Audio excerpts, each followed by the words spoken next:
Welcome to Wrestling is Hard, where every side is the dark side of the ring.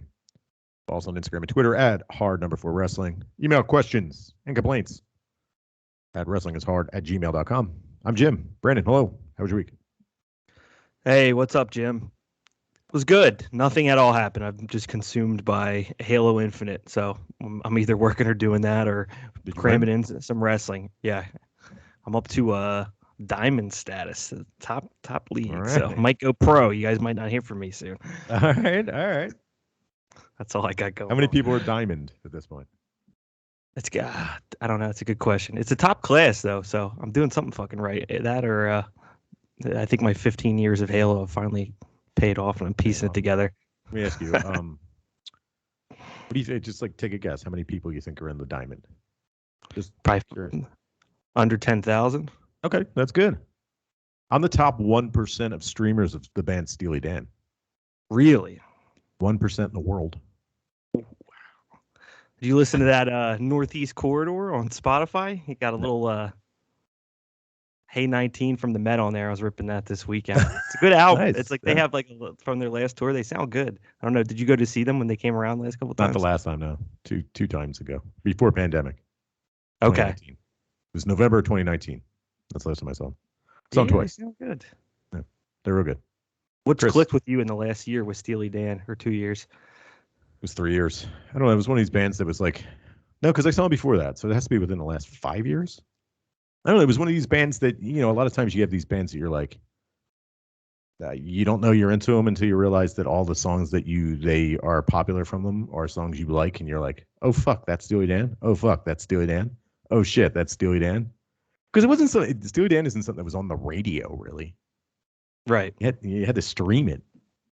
And all of a sudden, you realize you like 30 of their songs. I'm like, holy shit, I like pretty much this entire album. All of Asia, I like every single one of these. And you're like, well, I guess I'm number one fan. 1%, top 1%. I'm a 1%er of Steely Dan. Chris, thoughts on being me being a 1%er of Steely Dan? Oh, hello, by the way, Chris. How are you? First of all, I'd like to say that I remember there was a time where you couldn't stand Steely Dan. Yeah, it was before I knew. Yeah, I mean, what Steely Dan was. Right, we all had that. And then yeah, you didn't like them. Now you like them. And that's a good thing. I always liked them. It's called evolution. Yeah, nothing wrong with that. You got to evolve, bro. Yes, exactly. How was your week? It was good. No disasters. We've had, I don't want to say disasters, but colossal pains in the asses pretty much happened about every week since this new year began. And we didn't have a car issue last week. We had 2 issues with the car, one right before Christmas, one right after. I had the issue with the truck. I had the issue with the car owner virus that I got, the Carvid that I contracted. One constant, I don't want to say disaster because it really isn't a disaster. We're fine, but it's just a colossal fucking every week. So yeah. So and then Friday, my wife was out at work for a little bit, and I started watching the Get Back, the Beatles documentary. How was it? On Disney Plus. It's so I'm going to preface this with I am not a Beatles fan. Brandon, are you a Beatles fan? No, I don't know why. It's not that I don't like them. I just never want to put them on, if that makes sense. Right. I mean, we grew up listening to them. I sure as hell remember it being in the house when we were growing up. But go ahead, Chris. Right. So, and that's the way I felt. There's no dislike for them, but there's no intense fandom going on. But I figured, first of all, it lets you know how much is out there content wise. That I just go, let me go watch this fucking 7+ hour documentary on a band that I really don't care about. But it was interesting in the beginning. I got maybe I think almost done the first part, and then I haven't really gone back. I'll probably watch some later on this week. Long. I mean, I people that have watched it have told me you can watch it in sections. You don't need to watch it. Yeah. Well, first of all, it's 3 parts. Each part's about the length of an average movie. Also, I do things like, put it on and paint miniatures and clean the house. And it's perfect for that kind of stuff because it's not really, it's an auditory thing. It's not really a visual thing. That was the exact same way I watched The Irishman, fucking mob movie. You really don't have to see anything. You just listen to the dudes talk and you're fine. So it was You know, Like I a built, podcast. yeah, I built cabinets while my Yes. wife watched the movie, and that was that. But no, it was good. I enjoyed it. I enjoyed what I saw. I will go into what I'm watching. So I'm watching Boba Fett. Brandon, any interest in Boba Fett? No. No, right? No interest. Chris, are you caught up on Boba Fett? No, actually, we watched the first 3, I believe, and then we turned back into. We have very little, a finite amount of time in which both of us are home, and both of us are conscious. So we kind of go back and forth. We'll watch this, we'll watch that, because the shit ain't going anywhere. So we watched the first 3 episodes, then we went back to What We Do in the Shadows, and then probably the next time we'll go back to Boba Fett for a little bit. I like it. It's cowboys, space cowboys. I'm into it, and gangsters. Yeah, I'm into it. And is that started Disney Plus? It is. Okay. Yeah, it's a spinoff of the Mandalorian. So if you watch the Mandalorian, I mean, spoiler alert, it's fucking 3 years old. So Boba Fett shows up, and then this is like a direct spinoff of it. It's pretty cool. I'm enjoying it. Star Wars fans hate it, so that makes it even more. That makes it good. That makes it even more. What it means it's good. Star Wars fans hate all the good stuff, but they love Ewoks. You know what the funny thing? I remember a while ago, we're heading out to San Francisco, and I knew it was going to, a 5-hour flight or whatever. And I was like, let me download a movie on my iPad and watch it on the flight. And I downloaded Solo, which is the Han Solo movie. Right. And there was a lot of Star Wars fans, but I don't know why they're making this movie. I watched this movie and was like, this was a cool 2 hours. Yeah. Like, not everything has to be a goddamn masterpiece. And let me tell you something. Watch Star Wars now. Yeah, they're fucking dated. We talked about this. But watch Star Wars now. The dialogue's like a 4-year-old wrote it. It's terrible, but it's great at the same time. It's great. I mean, it's not fun. like you're. Yeah, exactly. So I also am watching Peacemaker, which we'll talk about next week. We'll get caught up on Peacemaker. Oh yeah, and Lions Road next week. Does that sound good? Yeah. Watching Lions Road. I'm almost caught up. I missed the last episode. And I started, there's a Korean zombie show called All of Us Are Dead. So it's like a high school with zombies. That show, like at first episode I watched it, I was like, But then after, I was like, I don't know yet. And then after, sat down, they're an hour long. So, that's a commitment to watch it. And then the next time we sat down and watched it, we watched 3 episodes in a row. So we were hooked. We were like, fuck yeah, this show's rules. Reminds me a lot of that. I don't know if it's a trope, but, they create characters that you could become attached to, and then you're not necessarily going to see them out to the end. They might die. They might not. It's kind of fun. I enjoy it. Brandon, would that interest you? Yeah, more than Boba Fett, definitely. You know what I've been watching? Righteous Gemstones on HBO. That's pretty good. I just got caught up to the 2nd season of that last night with John Goodman, Danny McBride. Yeah. Are you over Danny McBride as like man-child? I'm kind of over it. Yeah, you know what? Like that used to be the driving force, and now he's like a 5th or 6th most interesting character to me. But John Goodman's been so good in that it's kind of made me appreciate it more. He's a guy that's always like 2nd or 3rd fiddle. I can't think of anything I like that he's the main character in, but Roseanne he kills it. He kills it in this. So been entertaining. Righteous Gemstones, Chris, if you're curious, it's kind of like a play on the Falwells of Liberty University, and yes, yeah, I'm familiar with it. It's entertaining. I think it's only 30 minutes though, which is a beaut. You can blow right through it. Can I say that I think that I was thinking this earlier because we mentioned, we were talking about Mandalorian. You talk about What We Do in the Shadows, Peacemaker, Boba Fett. All of these shows. How long is each episode? 30 minutes. That's all you got me for. Yeah, I'm also like that too. You have to move those plot lines along. I don't know. I loved Game of Thrones, and Game of Thrones was an hour long. That was different. I mean, some shows I enjoy, some shows I don't watch. I barely watch anything. I mean, it sounds like I watch a lot, and I have specific tastes. But how the fuck can I watch anything more when I gotta watch all the Stardom and all the YouTube about Stardom? There was a YouTube video about Stardom where Donna Del Monde went to a steak restaurant and Julia is the fucking waitress. It doesn't make. I watched the whole thing. It's not even in English. Bump that up to the top of the list. I was like, "Fuck yes, this is amazing. I got to make these guys watch it for the podcast." All right, should we talk about wrestling? Because we got a lot to talk about. Yeah, let's do it. Okay. So the Stardom Nagoya show, we talked about it a few weeks ago. One thing, and we've talked about this before, one of the things that Stardom World, among many problems with Stardom World, is that their big shows, Stardom's big shows, are pay-per-views. So you have to, Stardom World has to wait for the exclusive rights of the pay-per-view provider to run out before they can put it. Now they put it on immediately. It's like 5 days, and it's always right after we record it. So the Stardom Nagoya Supreme Fight was on the 29th, but it didn't actually until last Wednesday did it show up on Stardom World.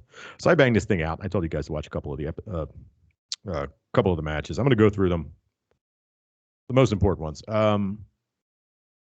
So future Stardom Championship, Hanan beat Lady C. Okay, that's not a big deal. Whatever. They're young.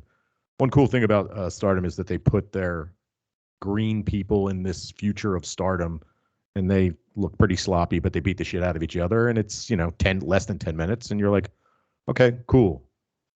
But at the end of it, we get an invasion angle with Prominence. Now, I've talked about Prominence before. Prominence is the deathmatch group. A bunch of women from Ice Ribbon left, and they created a deathmatch stable, and they're going to tour around.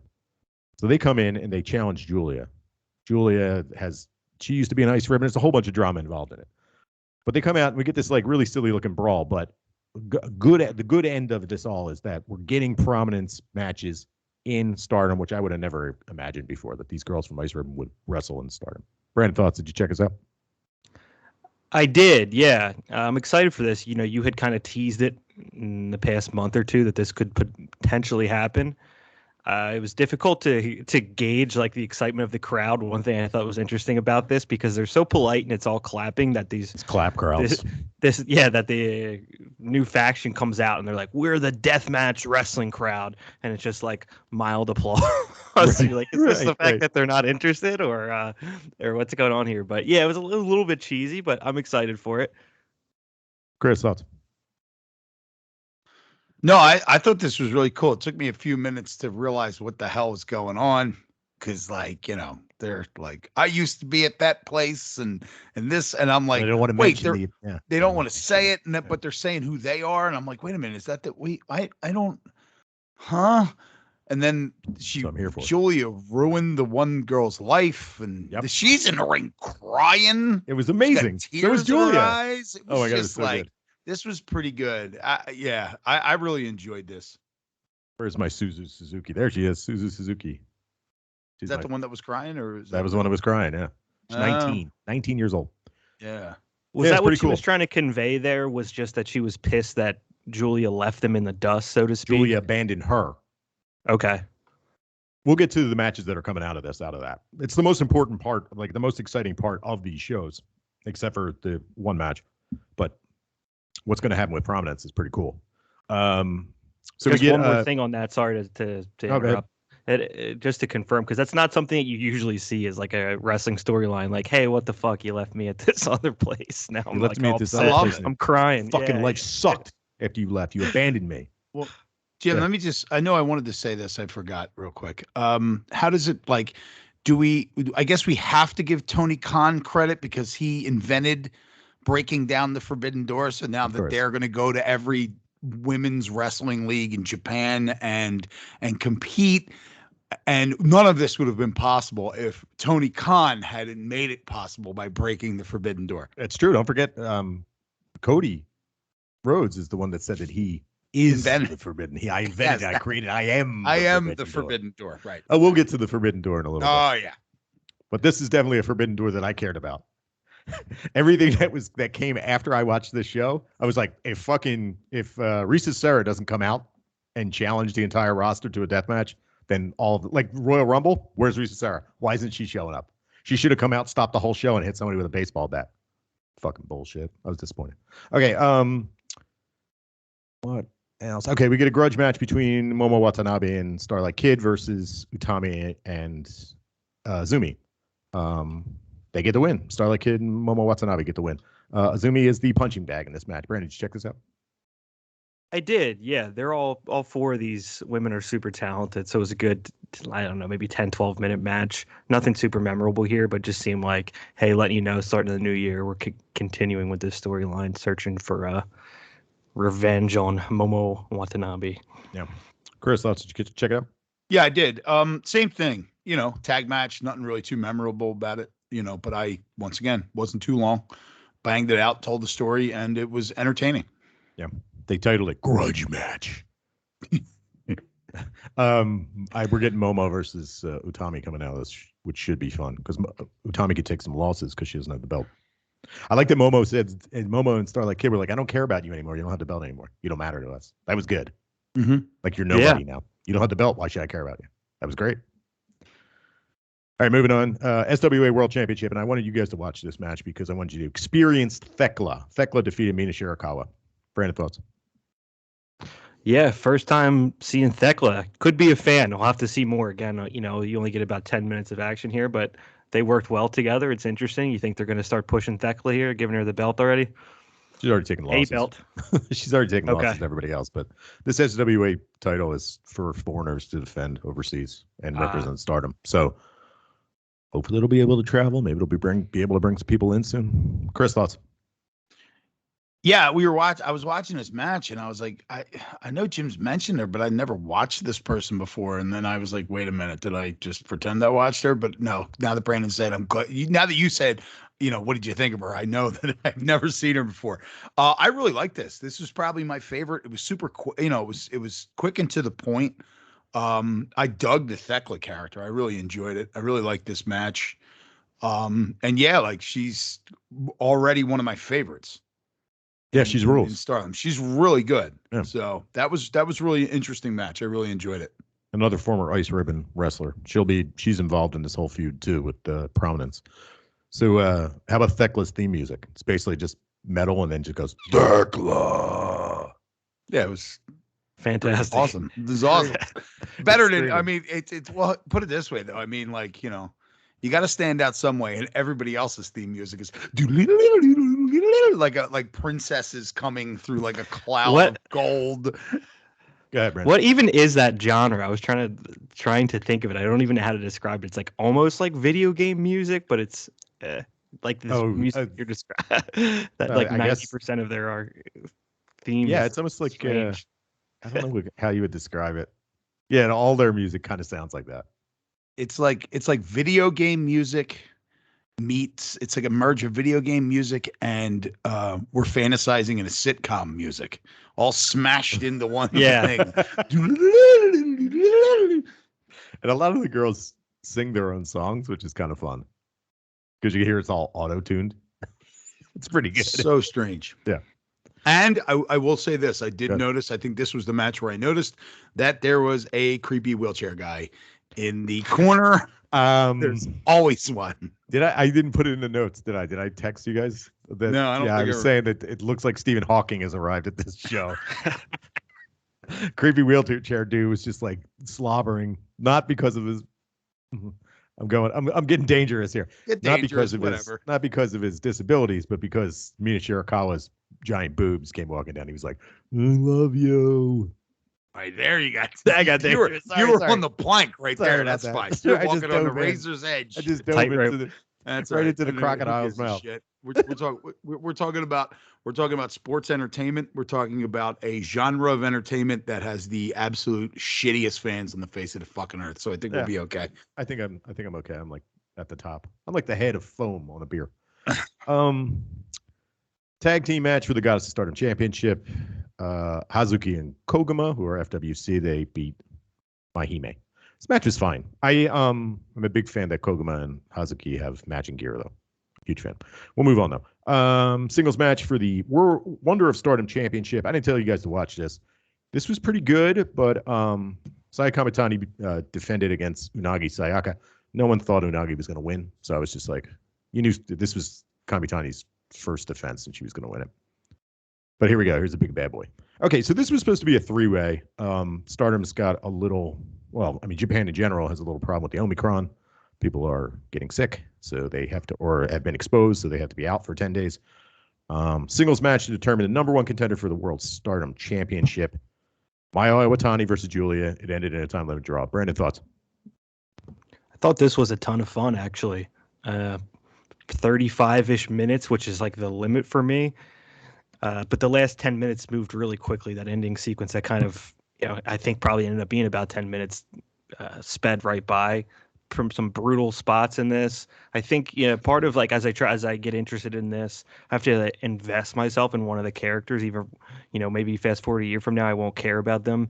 When it was New Japan, it was Ishii was the first guy where I'm like, I'm just gonna like, obviously get a kick out of him, start focusing on him, and then that'll help me get into the show. I think for Stardom, it's Julia for me. Oh my God, Julia's amazing. So I really enjoy watching her. I'm not a huge fan of the draw. I think Stardom goes to it more often than some other promotions, it seems. But in this spot, I think it makes sense, especially because they set up that it was like either or night you could win. So I'm assuming that leaves a spot for both of them to potentially get a match there. Yeah. Chris, thoughts? Yeah, I kind of dug. Obviously you can't use it too much, but the draw, it disappoints me that it's not used at all. Usually in American wrestling, it's a very, very odd thing. We're starting to see it in AEW now and again, but other than that, it just gives you so many more options for story, other than win or loss. So it's odd that they stopped using it, especially WWE hasn't used it in years. They don't even have a time limit though. So yeah, they don't. It's just they don't do. Yeah, they don't do any of that. So, but I did like the fact that, was it Julia? Yeah, Julia says who she was wrestling. I'm sorry, my brain's taking a dump. But Julia said Mayu. That's right. So Mayu says she's going to take it the second opportunity. She's not going to go in there the first time, then have to wrestle again if she wins. And Julia it's always like this weird, almost like tongue in cheek, like, haha, we're friends, you're a piece of shit, but we're not friends and you're a piece of shit. It's really the attitude between them is very hard to nail down. Rivalry. Right? Yeah. Yeah. Like I come out and pretend, it's almost like I'm pretending I like you or acting like I like you and acting like I'm kind of just ribbing you, like I'm just talking shit. But at the same time, all the things that I'm saying by talking shit, I really fucking mean. So it's a cool dynamic that they use. Mutual respect, hatred. Yeah. And it's interesting to when you just don't do cheesy shit constantly and you actually use depth of character as a device to push a story. I did find which was cool, and I'm watching this, and Julia basically, like, they're both Thai, and Julia's like, well, you're, she calls her a senpai. You've been around longer. You are higher on the totem pole than me. I'll let you pick. And I thought for sure, stupid ass, I'm programmed to think that fucking baby faces are dummies, that she was going to pick the first night, Mayu Iwatani. But she didn't. She's like, no way. I'm going to pick the second night. That's easier. You can fight. I'll fight you twice if I have to. Which is pretty good. I like this. This was a good ending. It was good. Everybody's protected. I'm curious if Tommy Knox, who was supposed to be in this match, Tom Nakano, if this was going to be a time limit draw with three of them. That would have been wild. Or was I don't know what they were originally going to set up. Right. I was curious about that. But yeah. Go ahead. Go ahead, Brandon. Go ahead. One point I was going to make, just going back to the draw, and I still don't know, like, if Stardom produces hours of content weekly or what their standard schedule is. But I think with a lot of the American, like, television wrestling, there's so much content, and it oftentimes feels like storylines are just milked, that when we get those draws, it just frustrates me, because I'm like, man, this story needs to be moving, and it's just not. And then you hit me with that crescendo, like false crescendo there. We're just right back to where we were. It would Stardom, where it's like at least my viewership is fewer and far between. I think it bothers me much less. So to defend it, I like it because it protects both of the people, but at the same time, there's like this build, and as the time's running out, and sometimes someone does pull out a last minute win. But as time's running out, you're watching this amazing match, and this match is fucking amazing. So you're watching this amazing match, and then when the time runs out, you're almost like, oh man, but bravo, clap. You know what I mean? Well, Julie is like bleeding from the head all of a sudden. Yeah, she caught. I was trying to figure out what happened. I think she caught little wardrobe slash on her chin, because it looked like it was bleeding into her ear. or out of her ear, but it looks like the cut was on her chin. It just leaked down into her ear. Yeah, she looked gnarly there for a minute. That was another little piece of it that made it, to your point, like, oh shit! All of a sudden the bell rings and you're like, somebody's cut from the head and laying flat on their back. Right. But pretty cool. Chris, did you have a final thought on this? Yeah, I mean, you mind if I just give you a couple second rant, because it's something that came up while I was watching this. You've been pitching Stardom on us, since we started this, and I was finding a lot of the Stardom matches and the women in Japan in general difficult to watch, and I couldn't understand why, because I love Japanese wrestling, and we say it on the show constantly that the women are pretty much a shining star of every show that we watch. Well, we could always use more of them. It's not like I'm shitting on women's wrestling or Japanese wrestling, so I just never really understood it. And then I came to the conclusion today, after all this wrestling that we watch, I'm thinking to myself, there is the content out there in general is just so fucking bad that it has just sapped my energy as far as watching anything new. What content you mean in general? Just in general, professional wrestling, everything that we see. So even New Japan hasn't been good. No, it's been terrible. Nothing's good. And then I'm flipping through Instagram, because I still follow WWE product on Instagram, because we do a podcast about wrestling, and I'm looking and I'm thinking to myself, like, they dumped. I don't know. We just talked about Star Wars for like 10 minutes. Go ahead. Yeah, right, exactly. So anyway, I'm looking at it and I'm thinking, you have what I just said before, where you had this nuance and these characters that you develop. I mean, you have a woman comes in from another wrestling league and challenges like pretty much the face of this league, and is in tears because she left her behind and ruined her life.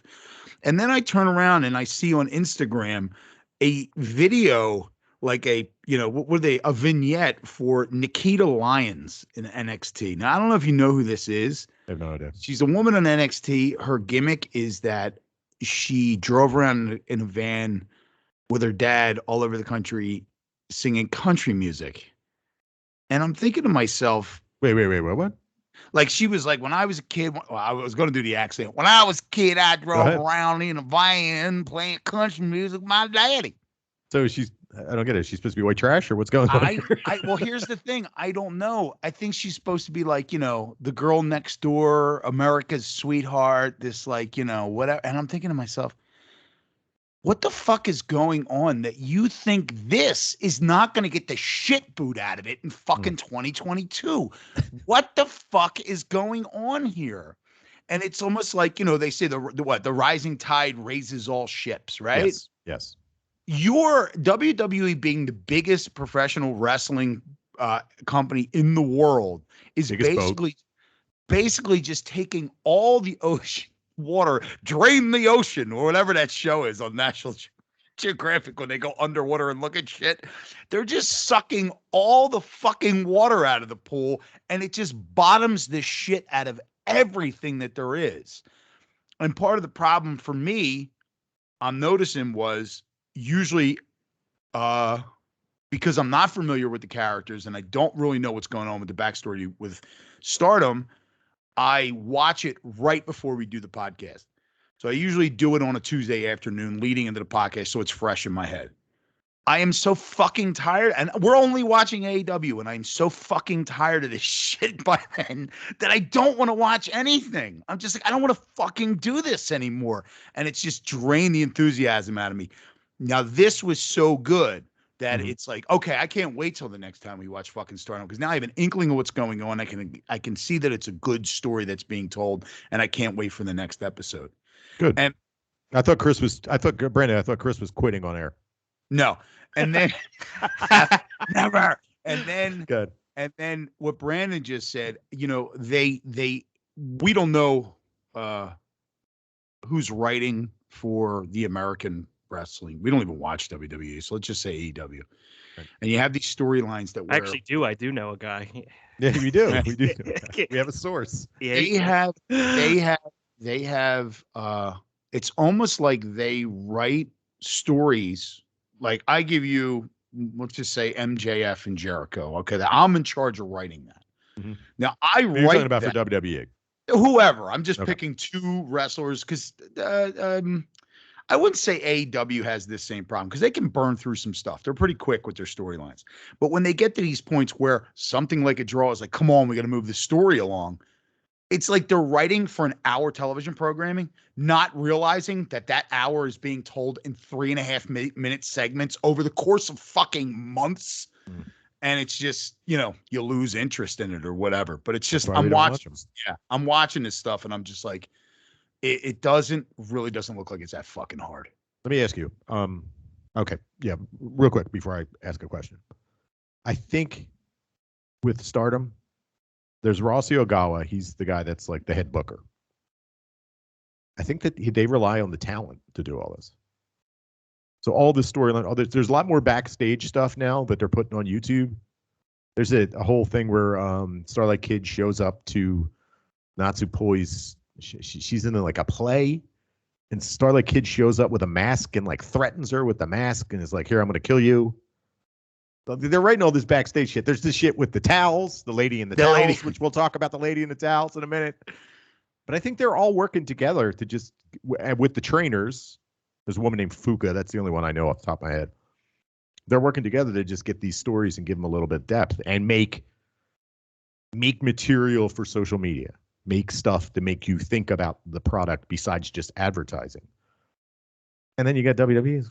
They got 20-some guys. They can't figure out shit. They dump the fucking ideas right away. They dump their talent right away. It's not really that hard, dude.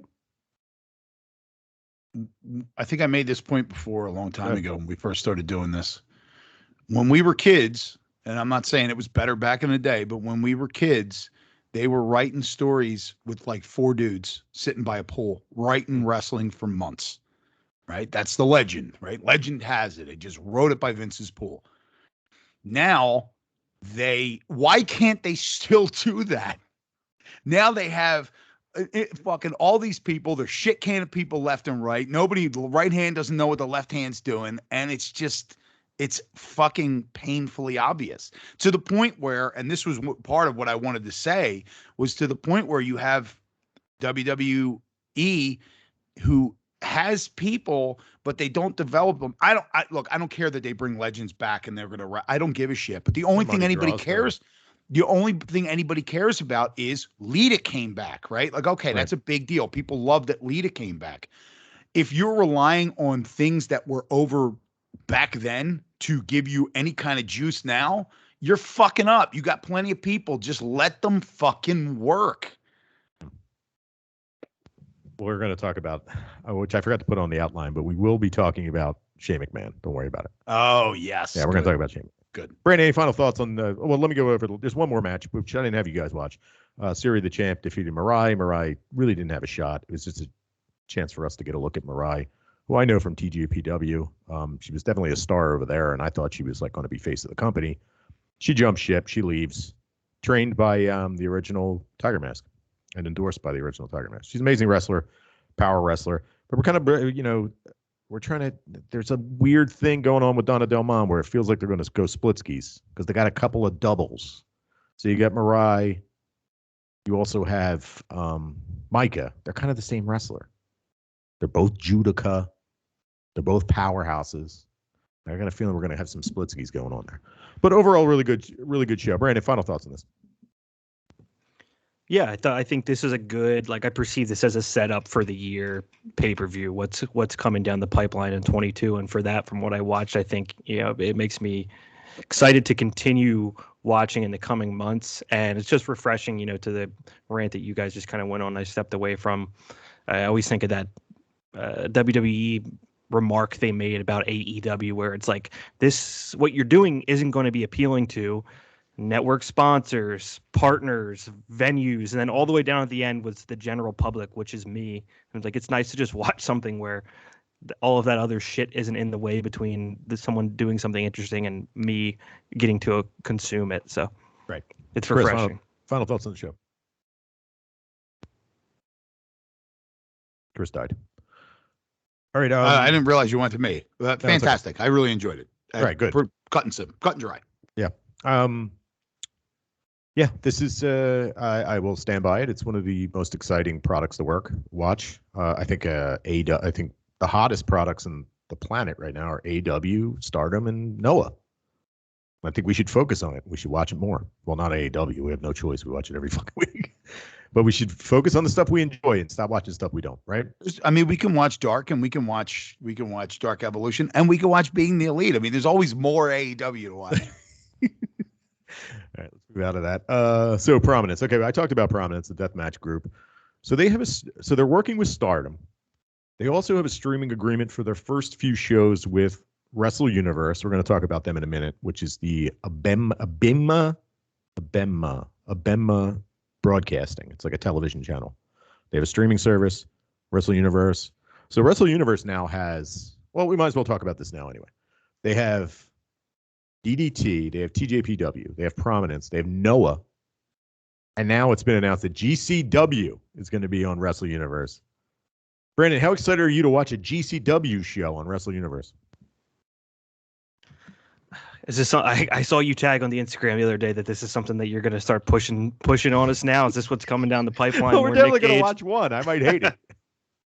Yeah, we'll check it out. I mean, it's they have gained some kind of like small cult following in this area that I feel like it warrants at least 2 hours of my attention. But up front, no, not particularly excited.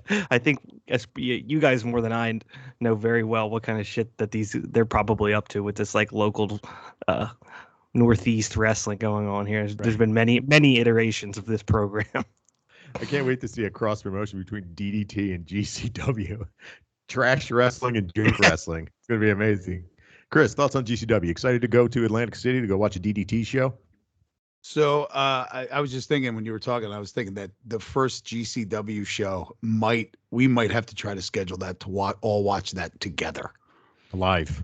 Yeah, because it's probably going to be Trash Bag City. It's the only way it's going to make it bearable. Yeah.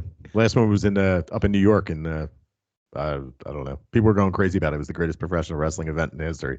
And then I waited a couple days for it to set in, and then you start to see how bad it was. People were just like, that was fucking terrible. The time management was awful. Like the main event got like 10 minutes. Like everything else took forever.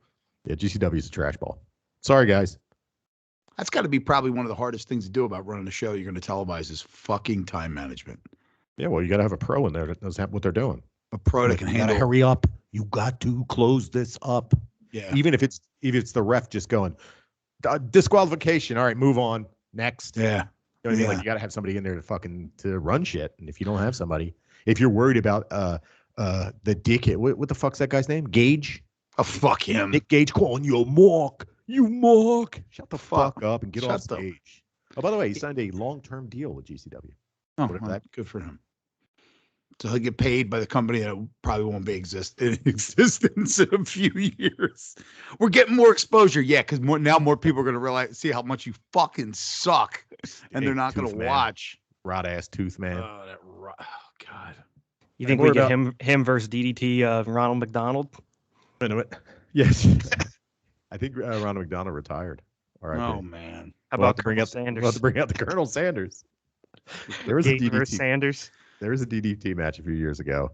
It was an outdoor match where Colonel Sanders wrestled riding a giant chicken. I fucking cried laughing. He rode up it was like one of those chicken suits where your legs are the chicken legs. You know what I mean? Yeah. Like sticking out of the top. And it was Colonel Sanders. And he rode in from the distance. Like he was real small and he slowly got closer. I'm starting to cry just laughing from how stupid it was when I first watched it. I watched that fucking match over and over again. I laughed so hard. Takagi's just like, he's in tears he's having to wrestle him, but the whole time he's laughing and having to stop and catch his breath, and then he goes for a pin and he's just laughing the whole fucking time. DDT's so much fun. All right, more about the Stardom real quick. Okay, so we get the Ryogoku show that's coming up. That's their big anniversary show. So I think coming into this, we're gonna get a bunch of this Prominence stuff. I think we might get Julia versus Suzu Suzuki, and I think we're getting Syuri versus Risa Sera, which is pretty fucking hype. And I'm hoping they do a hardcore match. I hope to God we get Syuri versus Risa Sera in a fucking death match. Would you be stoked to see that, Brandon?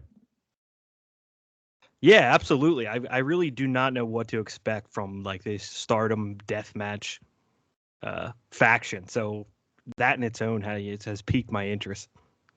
Chris, are you ready to watch some ladies bleed? On the fence. But yeah, my soul is on the fence, but my mind says yes. The mystery towel lady. Okay, so we got some more segments with the mystery towel lady. It's definitely Kyrie Sane. So let's not even go into that. Also, they announced they're going to have a young talent tournament. So they're going to have a bunch of people from different companies come over, and they're all going to have this big tournament for in Stardom. So we're expecting company like I think of it as it's called New Blood. That's what it's going to be called. I think it's Stardom bringing all these people together from other companies. They're just going to steal them. Just going to hoover up all the kids, I think. She's like, yep, these are ours now. See ya. All right. Let's move on. What else do I got? We got the Hana Kimura show. It's coming up. There's a second anniversary show coming up. We're not going to talk about that just yet. We'll wait till we get closer to it. Nia Jax. So the lovely, beautiful, powerful, strong woman, Nia Jax, basically admitted that she paid for a fake Vax card. And not only did she pay for a fake Vax card, she went on Twitter and said, guess what? A bunch of other people did too, so fuck it. I'm throwing everybody under the bus if you're going to give me shit. Brandon, thoughts? Oh, my God. I think I saw somebody else said this, but it immediately reminded me of that MF Doom song, the rap snitches telling all their business. Yes. Sit in the court and be their own star witness. It's like, why the fuck is she out there admitting to, I think that's a felony crime. It is a felony. I don't know what it's like in Texas, but. Yeah, I don't want to get into the conversation of what her rights are, but what a fucking dumb thing to say. Truly zero good outcomes come from saying that. But I am curious. I broke the law. So did all your other favorites. Go ahead, Brandon. I am curious. I'm like, she's probably not lying. I wonder how rampant that is in WWE. I think Jackson Riker definitely got vaccinated. Fucked up because Roman Reigns, who is their cousin, basically, is like immunocompromised. So, like, what the fuck, dude? Well, that was the other. I think I read this. That was the other part of what she said was like the family members you would think might have stood up for me during all this did not. So I was assuming that's who she was referencing. And then she's like, and by the way, I'm not fucking vaccinated, and a bunch of these people around you aren't, Roman. Good luck. Like, what is going on? Chris, thoughts? So I'm just curious because I did a dive into this, but I don't know how to use a computer, so probably couldn't find it. Did she actually admit to not doing it, or was she just saying, guess what? Did she say, I didn't do it, I got a fake card? And I saw the one tweet where she was saying a bunch of your favorites don't have it either. Right. Or I saw one that said a bunch of your favorites had fake cards. Did she say that? Did she actually say, I got a fake card? Yeah. Okay, so there's a tweet. All right, I was just curious. I couldn't find that one. I was just very curious because you said that. So, and I was like, ooh, let me see this. So Brandon, you got it in front of you? So somebody posted some like bad math statistic about how effective vaccines are, and she says, I stand by that. Honey, if you really think that all your favorites don't do the same as I do, you're sadly mistaken. I know a lot of people in many professional sports that just paid and got a real card from a doctor. So she referenced like they do the same as I do. I know a bunch of people that did this. So she didn't. Okay, she didn't actually say it. Clear of words. She didn't say. Right. I got a fake card. But yeah. Gotcha. Yeah, I mean the words speak for themselves. I don't think my opinion's going to do anything for it. You know. I'm on her feed right now, going through it.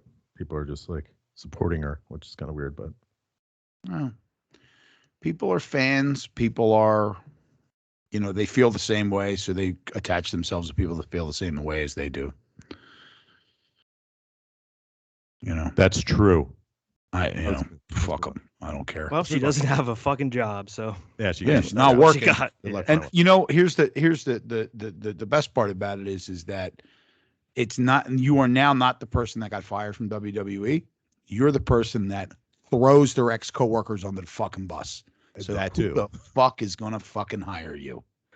Like when you're like backstage trying to rape women, like some of these scumbags, and she's not going to come work for you because she'll rat you out. How am I supposed to keep it all a secret? How am I supposed to dangle in my dick? How much? And this I'm on a person's plane. gonna tell I on got my me. dick out, and I'm making some woman touch it. She's just going to rat me out. Oh, hold on. Wait. She doesn't know how to play the game. Wait a minute. They got covered up. Cover up the Ric Flair. Right. Touch my dick. Bow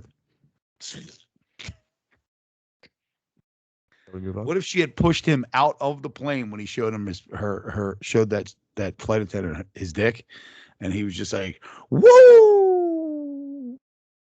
in the middle of a ring somewhere in somewhere there was a ring in the Midwest.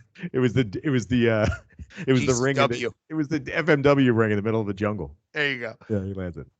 We I wish don't it was even Nia have- Jackson that pushed him out. Yeah, Brandon. We don't even have to get into this Brian Kendrick thing, but it is amazing I forgot about that. how often we do this show and we have to bring up, don't have to, but it comes up that someone in the last 7 days has done or said something like insane to the point where it's trended online. Yeah, I guess we should talk about. I feel Let's like talk that's about Brian specific to pro wrestling, where it's like these companies like AEW on TNT, you would think they got a fresh start. How hard it would be for them to avoid like Jews control the weather, conspiracy theories, or whatever the fuck he was saying. And I think that's like what he's saying. They're harvesting eyeballs or something, Right. and it's like every week they got someone's done something insane. Think about it. Okay, so the NFL, what's there? 40 some guys per team, right? Yeah. There's 30 some teams. 32, right? Yeah. Think of how many people work for the NFL, and a Thousands. lot of them are fucking nuts. A lot of them are psychopaths. Some dude for some team just got locked up for fucking getting in a drunk car accident and killing his fucking girlfriend. Like, a lot of these guys are dopes and they do crazy ass shit. Every week we have wrestling news of some nut job. There's not that many wrestlers in these companies. No, there's not. It's like a couple percent, which is incredibly high. Right. And this is just who like comes out and openly says it. Right. Yeah, the others behind us, the Jackson Rikers of the world are keeping their mouths shut. Go ahead, Chris. Well, there's like with the math, which is probably wrong. There are, with the numbers you just gave us, of players on the team. I don't know how many there are, but those numbers are 1,280 players, right, in the NFL. Okay, 1,200. I'm assuming 1,200. Yeah, 1,280 players, 1,200 players. There aren't that many. I'm willing to bet there's not that many pro wrestlers in the United States. Right. Like I'm talking on every fucking level. Right. Right. And yet one says something, but it goes back to I say this all the time. They live on a different plane of existence than we Yeah, live. they're stupid. They're fucking dumb. So anyway, for listeners at home that you don't know what we're talking about, so Brian Kendrick basically has some old videos out there where he's anti-Semitic videos. So Tony Khan brings him in. He's going to wrestle John Moxley in the last show. At the last minute, they got to cancel him. They got to get rid of him. And there you go.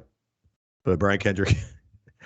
But I guess there's this one wrestler called Gentleman Jervis who like defended him, and now he got fired.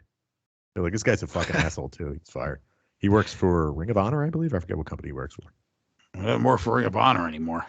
No, Ring of Honor they're supposedly running a show in April. I don't know. So, go ahead, Chris. And no, I was just trying to the best part about this, and I was thinking about this the other day. All these people that AEW signs on a regular basis, every week somebody else is all elite. 99% of these guys that they sign have never fucking moved the needle one goddamn bit at all. At all. I mean when we're at a point, as people who have, Brandon, you could chime in after this. As people who have been watching AEW now since its inception, pretty much. Are you excited we're going to talk about it with Tony Khan. Are you excited more for the guys they signed from WWE? Or are you more excited? Because for me, I'm more excited for the guys, the Lee Moriartys and guys like that getting a chance now at this point. I love Powerhouse Hobbs. Ricky Starks is an NWA guy, but him getting a chance to defend that title that he never defends on Rampage was awesome. I care about the guys that they have that are establishing themselves. I don't really.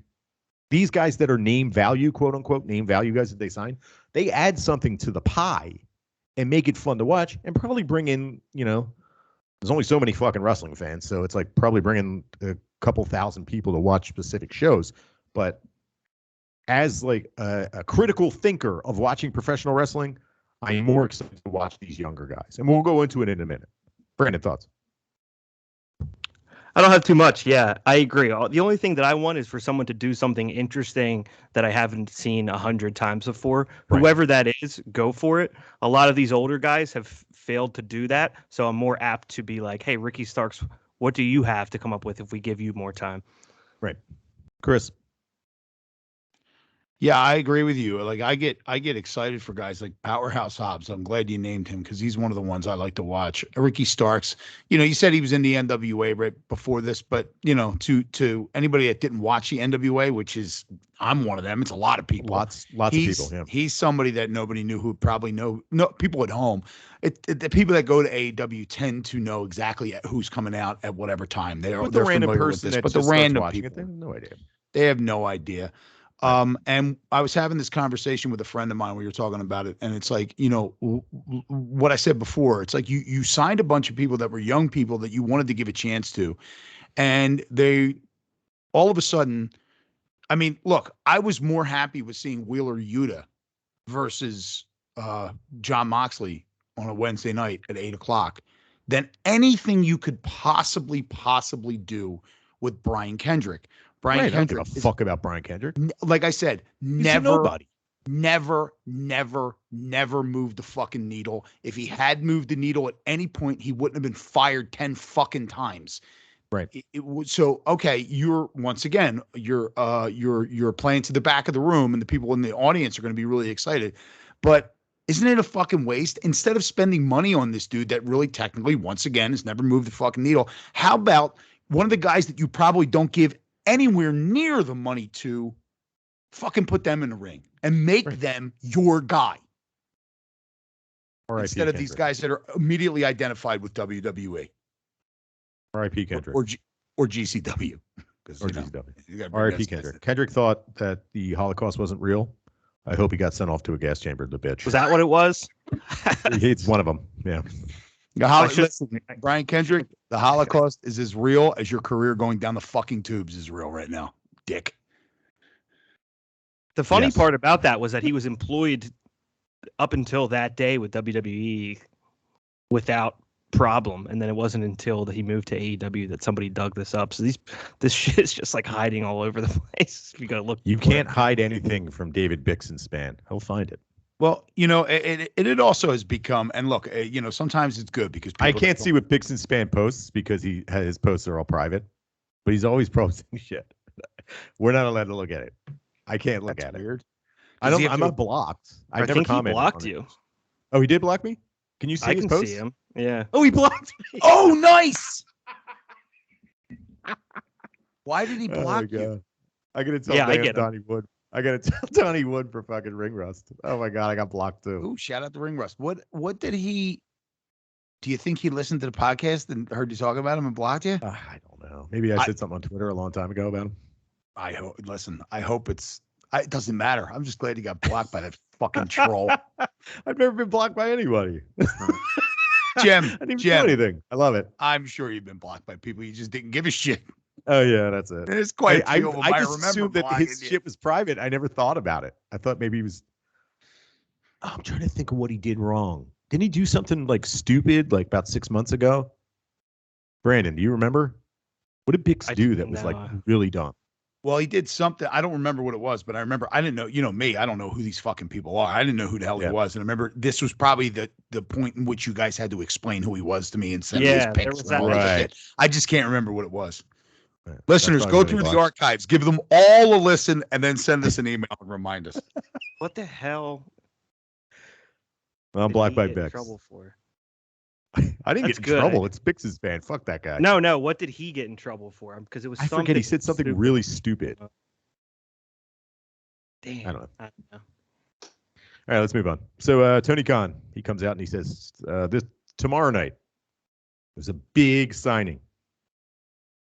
The forbidden door is open Whatever he defines as the forbidden door.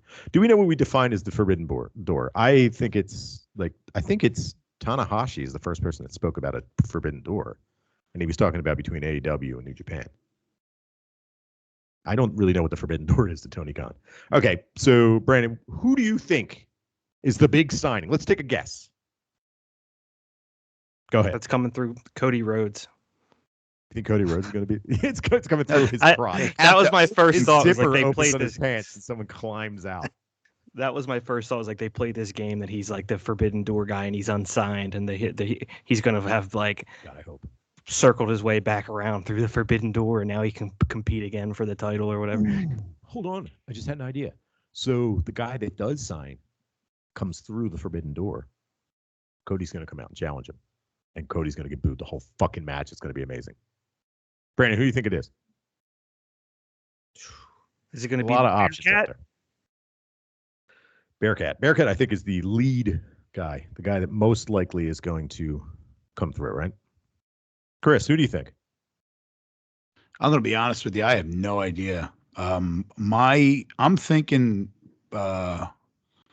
long time WWE.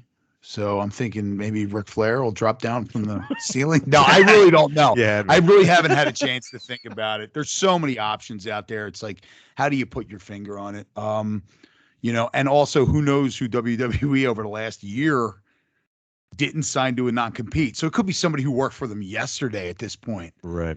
Right. And I mean, really, if you're talking about the biggest signing to come through the forbidden door, Keith Lee, Bearcat, not the guy. Because is he really somebody? I mean, that's in my opinion. He's an indie darling. He's an indie darling. I agree with that. AEW. I agree with you. I agree with you there. But if you're going to frame him as the biggest forbidden door guy, I mean, like WWE, he was in NXT for a while and a cup of fucking coffee and never really did anything. Great matches, great talent. I'm not knocking Keith Lee. Terrible fucking promo. But I don't really. I associate him as a guy who was an indie guy that happened to be. I was going to make that point as well. So if you're going to, if it is him and you framed him as the biggest forbidden door signing ever, you're letting people the fuck down, or you're misinterpreting what forbidden door is. Cause this guy is a fucking indie guy. He's not a WWE guy. It would have to be somebody who has WWE fucking tattooed on his forehead. If we're assuming that A, it's a WWE guy. Yes. B, that it's a male. Yes. That's assuming two things. Brandon, any guess? Go ahead. Gangrel. Okay. Val that's an excellent guess. Venus. Oh, I got one. I am going to throw a real one out there. Go now ahead. that you've Don't say Ric Flair. Don't say Ric Flair. I want Tony Storm. Okay, that'd be awesome. I hope it's Tony Storm. I That'd be a pray huge that it's one. Tony Storm. I'm going to put this out there. If we bring in Keith Lee, he comes with Mia Yim. So we get Mia Yim and Keith Lee. That'd be a cool one. That'd be cool. That'd be great. How about? Imagine this in your mind. Chono. Masa Chono. You hear the clinking. Giant Baba. The clinking of daggers together. Jay Whiteo comes out. That would be fantastic too. And it makes it so he's not really signed with fucking AEW, but he's still signed with New Japan. Wait, he hasn't done shit other than a few Impact things. So he is, according to in Kevin the Kelly. US. I listened to an interview with Kevin Kelly, and he said he's still signed to New Japan Pro Wrestling. He's a New Japan guy. He's waiting. He married an American woman. He's waiting for his green card to go through, which means he has to be a permanent resident for a certain amount of time. So that's what he's doing in the United States right now. He has been showing up. He has been showing up on Impact. I miss Jay White. Jay White's fucking one of my favorites. Yeah. If he shows up, that'd be pretty fucking exciting. And it would also stick your foot in the dick of every single person who's like, we fucking signed WWE guys. Even though we just talked about it, Keith Lee is not a WWE. In my mind, is not a WWE guy. No, he's an indie guy that went to WWE and he failed. Yes. Failed, quote unquote. They failed him. They failed him. In my opinion. But yes. Brandon, what do you think of those ideas? Yeah, I mean, that would be the most exciting. I remember I was getting a little gassed up when we went to see AEW. That was a potential that he could come out that night because I think New Japan was around. That would probably be my personal favorite, but Usually when they do this, it's been like a mild letdown. So I'm imagining it's going to be like mid-tier. Boom, boom, boom, boom, boom, boom, boom. Jeff Hardy. Hardini. Pew, pew, pew. He's got his That he could comes be a in big one on a too. parachute with his parachute pants. Shayna would be funny. Oh my God, Shayna would be amazing. Oh, that's right. We didn't talk about Shane Mac. So anyway, Shane, let's talk about that real quick before we dive into AEW. Shane McMahon apparently was booking the Royal Rumble, this past Royal Rumble. He booked himself to win the whole thing. He booked himself to beat Matt Riddle in a fucking fight. Matt Riddle's a UFC fighter, former UFC fighter. He outstriked Matt Riddle. And then he got fired by his father immediately afterwards. It is now has no contract. Brandon, thoughts? Yeah, at first I was like, how the fuck do you get fired from your own company? I looked this up.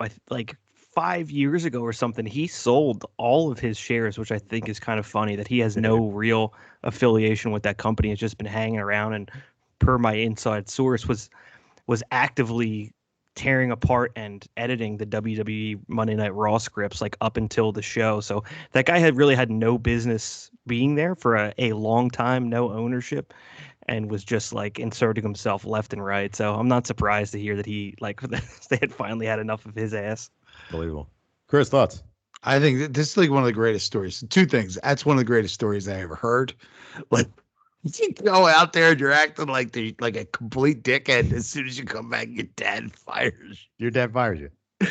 But I'm going to tell you, because you know the way I feel about AEW fans, and whatever they hate, I fucking love. If he came out on AEW, oh my God, it'd be amazing. It's going to be the greatest thing in fucking wrestling history. I am going to be on my floor. And I'll tell you what, my brother-in-law, I was going to keep this as a surprise for you. My brother-in-law asked me a couple weeks ago if I wanted to go. And I said, yeah. He said, Atlantic City? To Atlantic City. Then he said, yeah, I'll handle the tickets. Well, he's a really busy guy. And he dropped the ball. And he texted me. He goes, listen, I dropped the ball with the tickets. And I said back to him, I completely fucking forgot they were in AC. Don't worry about it. But I said to him before we started the podcast, I sent him a text because I was watching AEW beforehand. And I sent him a text and it said, thanks to you, I'm not going to have to drive for an hour to see Chris Jericho's hair plugs. Oh, my God. Which, by the way, are fucking ridiculous. Yeah, he looked great. He's getting a little Botox, too. Yeah. Looking good. He's a good-looking guy. Anything else?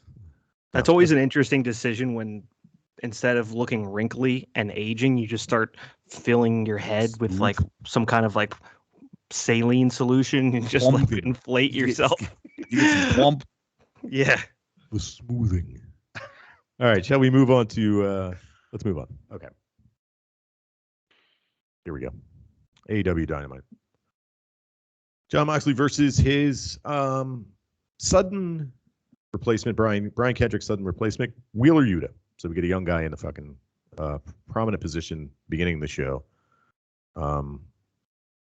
John, and more importantly than this match, which was a good match, Bryan Danielson comes out and basically says, you know what, Mox? Why don't we take all these young guys under our wings? Why don't we create a faction? Let's do Suzuki Gun 2.0. Let's do Danielson Gun. And let's kick the shit out of everybody else and show them what real wrestling's all about. Brandon, thoughts? Yeah, I mean, I'll be right back. Go ahead.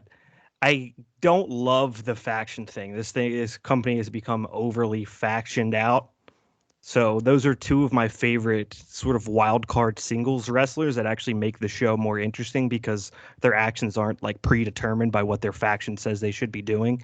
And that's kind of what eats up 95% of the AEW storylines.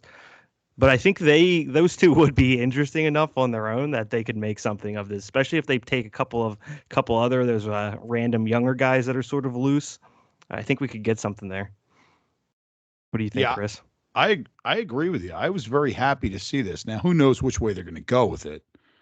I mean, it could just as easily end up just being Danielson versus I almost said Danielson versus versus Moxie's son, which is also not angry with that. Whatever way this turns out to me, I think we win. right? Yeah, that So it's like, you have a fork in the road. Whatever way that you take on this fork, I think is going to be it's going to be successful. It's going to work out. You got two great talents in there with these two guys. Personally, I would prefer them to be together, solely because if you end up with those two together and they have like this crew of young dudes, the young dudes are going to be on more. We're going to see younger talent.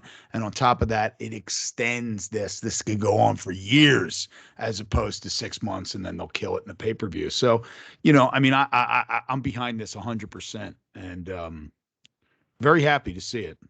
Yeah, I think they've both now been at a point in their career, maybe Danielson less, where they've kind of fucked up their title reign or shot because they didn't align with 18 other people that the guy they were competing against did, and it interfered in their matches and prevented them from having success. So I think it does actually make sense for both of them to be like, all right, enough of this bullshit. I'm like, we both could have been champion if we didn't have the Good Brothers running in and fucking with us every week, or whoever it was for Bryan Danielson in the Dark Order. It's like, okay, especially if you get Wheeler Yuta, I think Daniel Garcia, Lee Moriarty, that could be fun. And, those are guys that I think we're all high on. Maybe Lee Moriarty a little less, but that it could turn something over to them, like as Chris is referencing, over the course of years.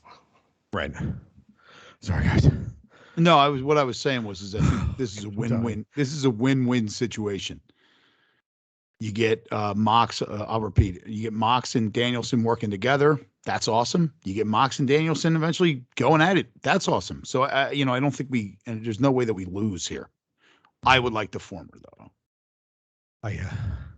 My wife is coloring her hair.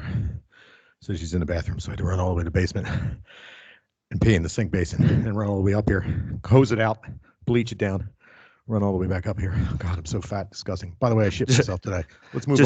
Just dropped a quick pile on the carpet and ran back upstairs. Let me ask you this, Jim, because you failed to mention it. Danhausen made another appearance during this match. Who? Danhausen. Who's that? Danhausen.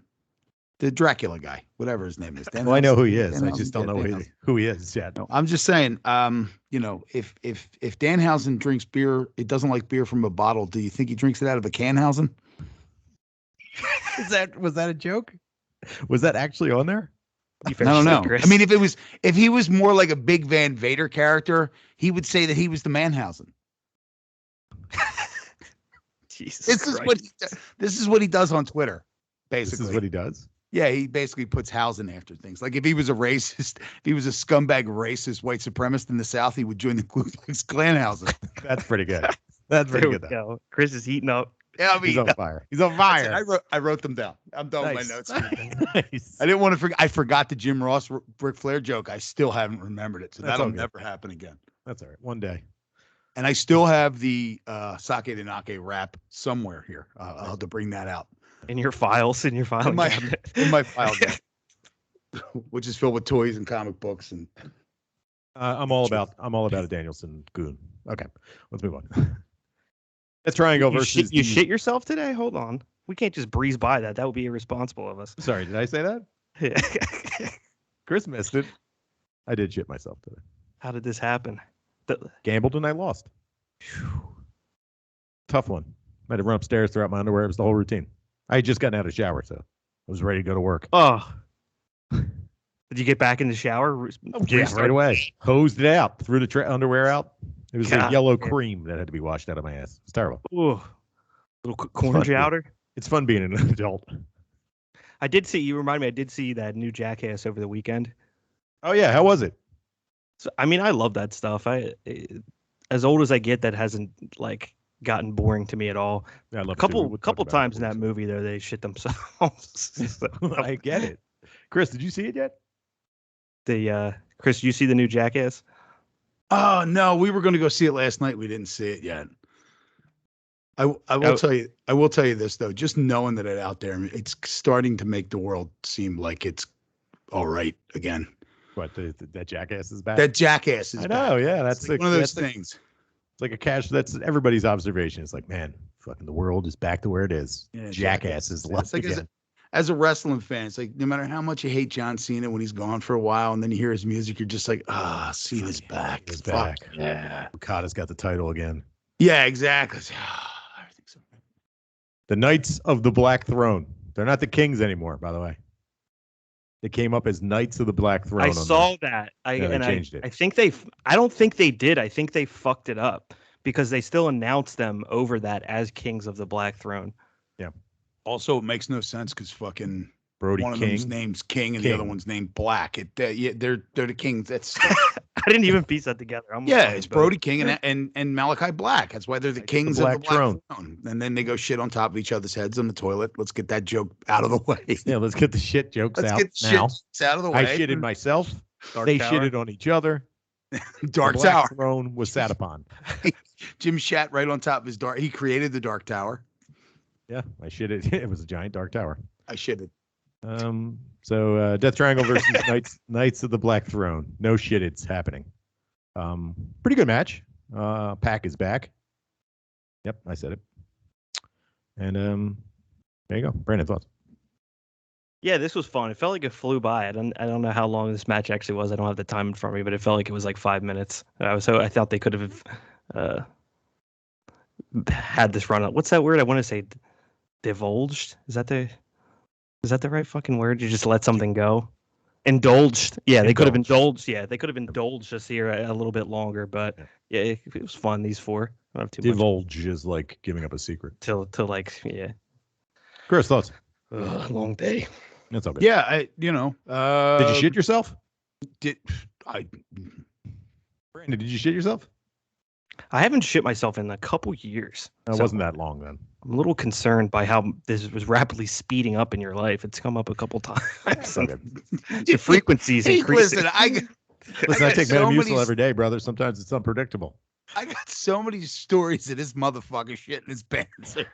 No, you're not concerned by the frequency? I don't give a shit. No, I'm not concerned. I mean, literally, I don't give a shit. Just give up the shits all over the carpet. Not today, though. Chris, thoughts? No, he had two massive shits himself since we've been doing it last year. I shit on the rug. I shit on the rug. And I shit in my pants. Timmy's like, keep it moving. And we're like, dude, I just can't. You pooped into a carpet. That was like this time it was in my drawers. Every time it happens, okay, I'm gonna get a little graphic here. Every time it happens, the reaction is always, "Oh no! Oh fuck! Oh my god! Oh my god!" And then I start laughing my ass off when it happens. Chris has witnessed it happen. I shit the couch once when Chris is over, and I laughed my ass off. I laughed so fucking hard when it happened. My wife is disgusted. My wife doesn't know this. Disappointment in your wife's face. She was so upset. No wonder she doesn't see me as a sexual animal anymore. I'm shitting myself all over the place. I'm like a fucking decrepit old man that can't control his fucking turns. Oh man, one time I was driving. This was recently. This was since I moved to Jersey, so it was the last 2 years. I'm driving and I changed my diet up, and I'm driving to the gym, and I'm sitting in my car, and I went to release some gas and shit myself in the car, and I was right by the. Yeah, that's how it happens. Yeah, and I was right by. I was like, you go, oh no, and you're really disappointed in yourself, like so disappointed in yourself for about a half a second, and then you just laughing uncontrollably. It's so stupid. Without breaking stride, I went into the Target parking lot, went around, came out of the Target parking lot, went right back home, parked behind my house, came inside, pulled my pants down. The worst. Was that ass? Worst part about it was that I walked back and I opened my truck door and I looked in and there was like a wet spot on the and I was like, oh, you dirty motherfucker. So I went upstairs, I got Dawn and I put it on and scrubbed it up. Scrub it. Oh God. Brandon, you know these stories like this? I thought I clenched them. Like I thought I caught most of it, but it made it through 2 layers of clothing. It's fucking two. It made it through underwear and fucking the worst thing to shit your pants in, sweatpants. Oh God, it just runs down the legs. Oh, dude, no, I was sitting. It just went. Brandon, you don't have any shit yourselves? See, I haven't, because I work from home now. I haven't left the house in like 2 years. So whenever I have to shit, I can just go instantly. Wait. Do you think I was on the road when I shit myself today? I was on my fucking couch. That's what I'm wondering. How do you lose control that fast? You gamble and lose. You're like, I'm feeling a little bubbly. Let me try to.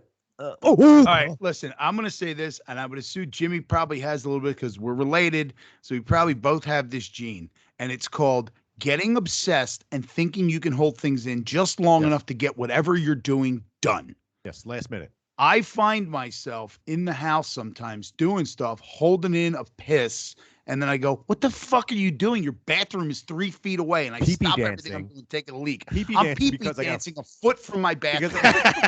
I'm pee-pee dancing because I got to cut this last piece of onion or something. Yeah, exactly. Oh, go to the bathroom. What the fuck are you doing? Bathroom. Let me finish this beer before I go pee. Oh God, I did it. Hold on, one time.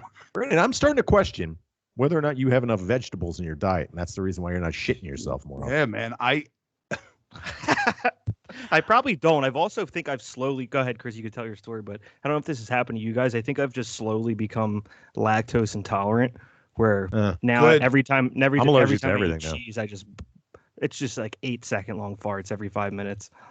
So one time we were both home. My wife and I were both home, and I had to work that night. Now, I do not. The only time I've called out of work in the last, it was the weekend twice. It was the weekend that you guys came over and we watched the pay-per-view, and then after that was COVID. I don't call out of work. It doesn't happen. I go. I'm the opposite. I never want to work. No, I never want to. But I think about that money. I go to there's $1 million in toys behind me here. I have to feed that habit. I go to the supermarket to grab something so that we can make a big salad we're going to make for lunch. So I go to the supermarket, I grab some stuff, and I grab stuff from the Olive Bar. Now this was pre-COVID, so the stuff was still out, right? And there was one thing from the Olive Bar that I ate and my wife didn't, and I started feeling really bad. Mm-hmm. And I didn't know what was somebody wrong. had shitted in the olives. Somebody probably sneezed on them, yeah. Mm. And I'm like, I'm gonna go lay down. I'm laying down. I'm like, oh my God, I just don't feel good. You know what? Maybe if I take a shower, I'll feel better. So I get up, I get in the shower, and I have hours to go before I have to be in work. And I'm just like, oh God, I get in the shower, and I'm sitting there, and I'm like, oh. The entire wall and half of the bottom of the shower is covered in shit. No. Because you Muda misted the wall of the shower. Oh, God. The black throne. Anyways, the black, yeah, exactly. So wait a minute, conscious decision, because I knew when I tell you the toilet in my bathroom could not possibly be closer to the shower. I could have fallen backwards out of the shower and landed on the fucking bowl. But the thought in that wall with shit and having to explain that to my wife terrified me. She didn't know anything about this until about 2 months ago when I was telling the story and she happened to be there and I forgot I hadn't told her. And I was like, oh yeah, this happened. I call my boss because now I'm fucked. I'm a fucking mess. I call my boss. I go, hey, buddy, I don't think I can make it to work. He goes, because I don't call out. He goes, really? I said, what's the matter? I shit the wall. I told him, I said, I just shit all over my shower. Laughing his head, so he goes, stay the fuck home. Yeah, you can't go in when you got diarrhea. Oh, God. No. Bubble guts. Shit on your nuts. Yep. No, let's move on. Good enough match. Dan Lambert and Brandy Rhodes. You may find this surprising, but Bleacher Report does not bury this fucking thing. This is terrible. Who's the bad guy? Brandon, thoughts? Yeah, I mean, I couldn't even pay attention to this. The shit that they're talking to each other, it's like, how could you possibly care that Brandy Rhodes did this in 2022? The names he's calling her, and like, oh, she had too much sex or something. It's like, who cares? They did this before. It's just so boring the first time. I think that was the worst part about it. Is like, this was such a horrible idea, and then to go back a month later and be like, we need to rerun this. Keep doing it. Ugh. Paige Van Zandt looked cool though. I'm into her becoming a wrestler. Chris, thoughts? I'll tell you one thing. The only thought I could take away from this, other than the ones you just shared, was that Paige Van Zandt shoots a better leg than fucking Chairman. I'll tell you that much. Oh, yeah. shot a better double leg than the chairman. It was good. No, it was good. I hope Paige Manx. She's got a great look, and she actually is very talented. And I like it. I like it. Attractive too. Very attractive. Yeah. She. What's the name of the? She looks like I forget. It doesn't matter. I keep thinking like she's one actress. Bubble gut shit on her nuts. Yeah, she looks like that guy. Bubble gut shit on his nuts. I think Mullet guy from the Righteous Gemstone played Bubble Gut Shit on Your Nuts in the movie. Danny McBride. Mullet guy. No, he looks like Danny McBride. no, he played Bubble Gut Shit on Your Nuts in the movie. She looks just like Danny McBride. She's so looks like Danny McBride in Bubble Gut Shit on Your Nuts. You didn't see that movie? If there was a movie named Bubble Gut Shit on Your Nuts, Danny McBride would be in it at some point. I'm just saying. Should just start doing that when we just get bored with AEW. Just have comments that just make no fucking sense. But yeah, she kind of looks like Danny McBride. Just move on. I was going somewhere with it. I just couldn't remember. I tried to do that with me shit myself today, and you caught on, Brandon. I thought Chris missed it. Well, you drive. No, I heard it. I heard it. To move, I'll let you move. But I'm like, hold on. Wait a minute, hold on. I heard it, but I've heard you say you shit yourself so many fucking times. It just doesn't have any effect on me anymore. I shit it all over myself. All right.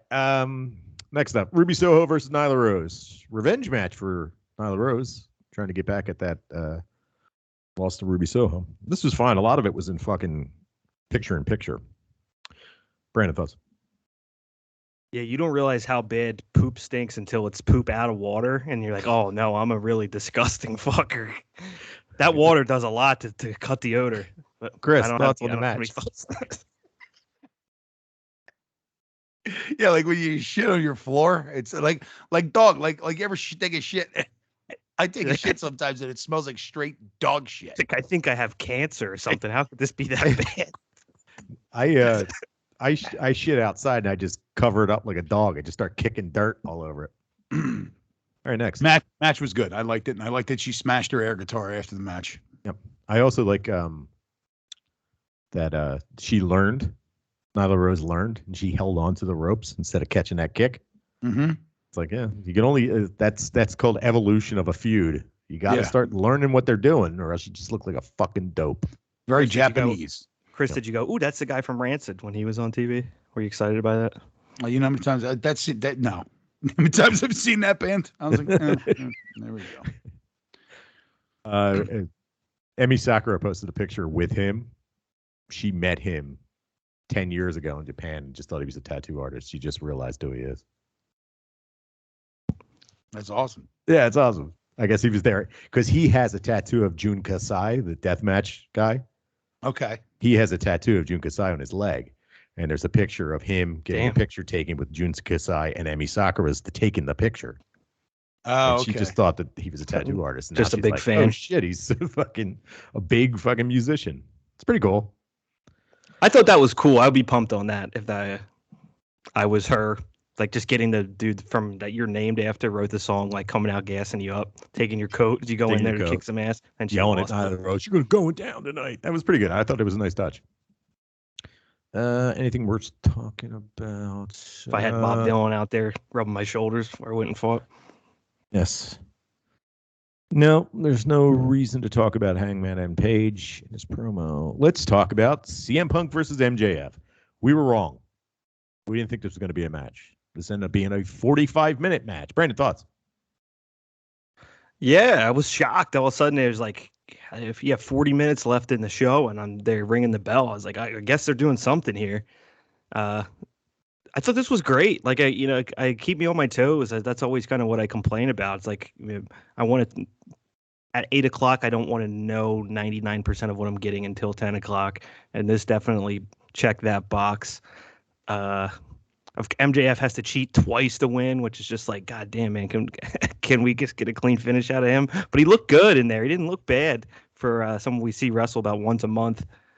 And I thought it was funny. They fucking, what did I write down? The Garrett, to Garrett someone unconscious and then find out that happened and be like, wow, just get back up. We'll give you another shot after you've just been suffocated like a hitman weapon. Yeah, he fell asleep. He just took a nap. He's okay now. Chris, thoughts? Yeah, well, here's the thing, though. I do think that, MJF isn't just a heel. He's a chicken shit heel. So he's got to cheat that's a dude that should win every match by cheating, as far as I'm concerned, unless it's a squash. And every time he pins you, he should pull in your tights. And, he is he's a complete piece of shit. So, but yeah, this was good. I enjoyed this. It went in a direction I didn't expect to. The ending was well done. Because it can further the storyline that we know it's going to further. And yeah, I was happy with this. It makes him fucking despicable, and now I'm starting to really, really like him because he's so despicable. I agree. Once we got over the top. Sorry, Jim. That's okay. I think this is definitely the match I've enjoyed the most of MJF's by far. I really didn't care. I mean, like, sure, he was like comedic. What? Not the Jericho one.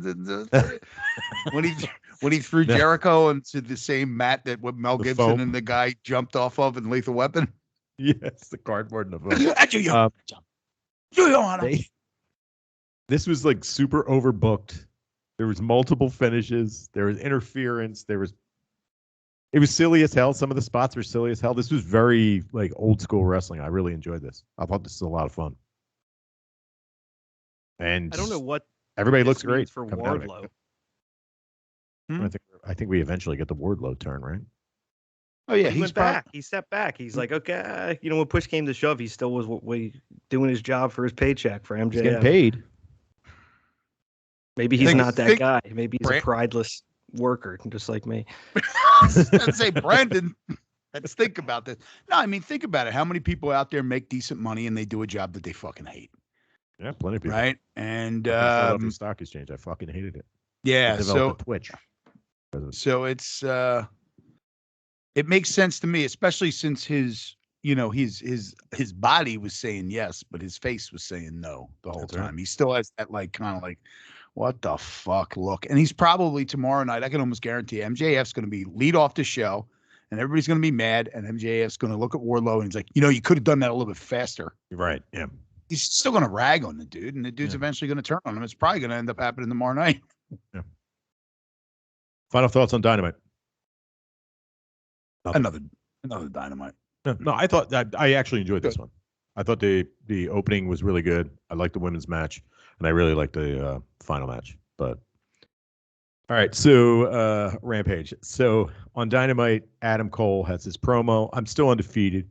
People are saying Orange Cassidy beat me. I'm still undefeated.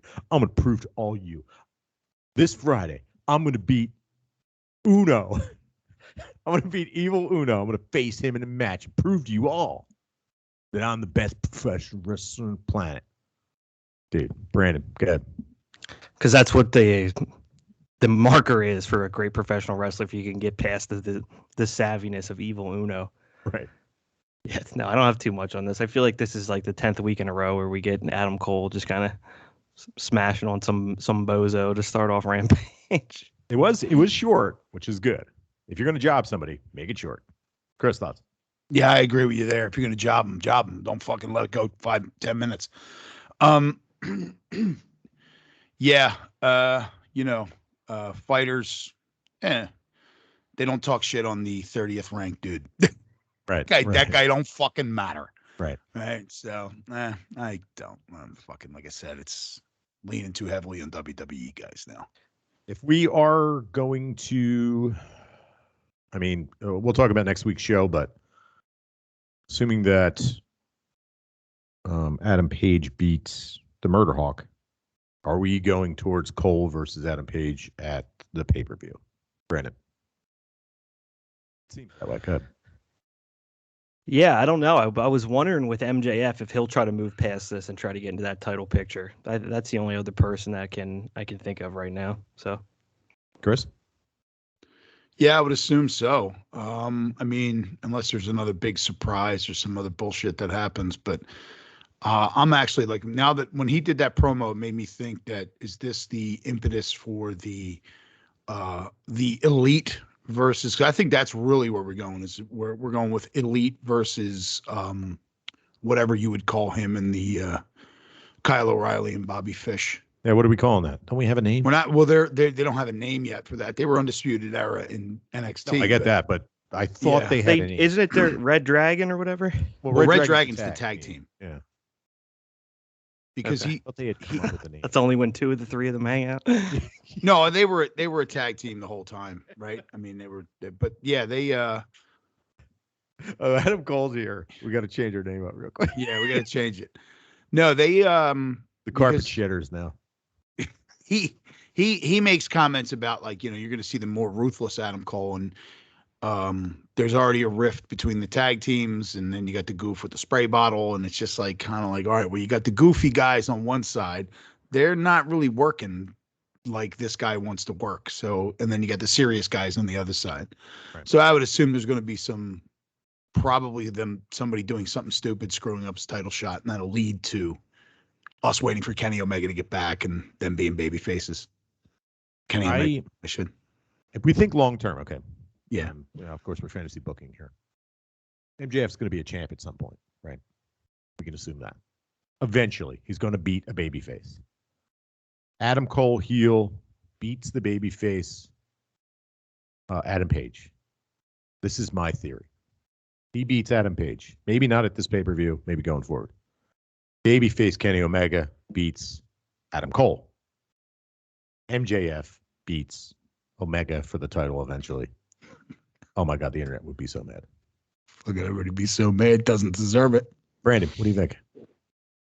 This is, of course, fantasy booking, but this is what I am thinking of, the big names in this company and where that's going to go. Because Omega's not going to not be the champ forever. Right. He's going to be the champ again. Go ahead.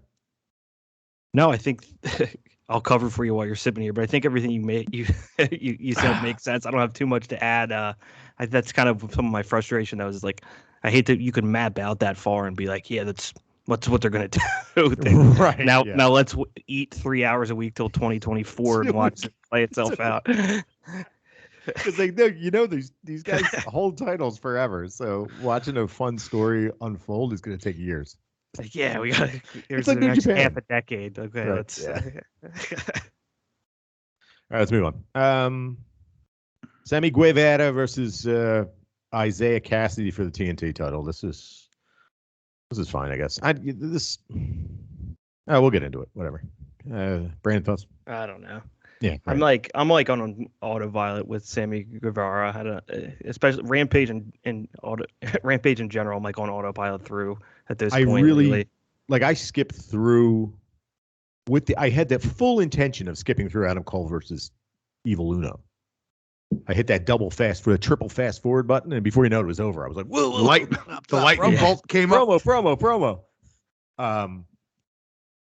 But then this match came on, and I just skipped a little bit of the time. That's a good thing. I mean, you should, for us watching it, not necessarily enjoying Rampage and knowing that it doesn't really mean shit. The picture-in-picture is beautiful.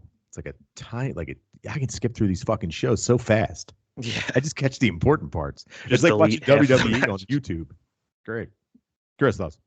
Well, I guess when you say that too, a Sammy Guevara match is. Oh, let me rephrase that. Sammy Guevara. Is that what his song says? In the beginning, I didn't know that. I just found it out last week. He goes, Sammy Guevara. Yes.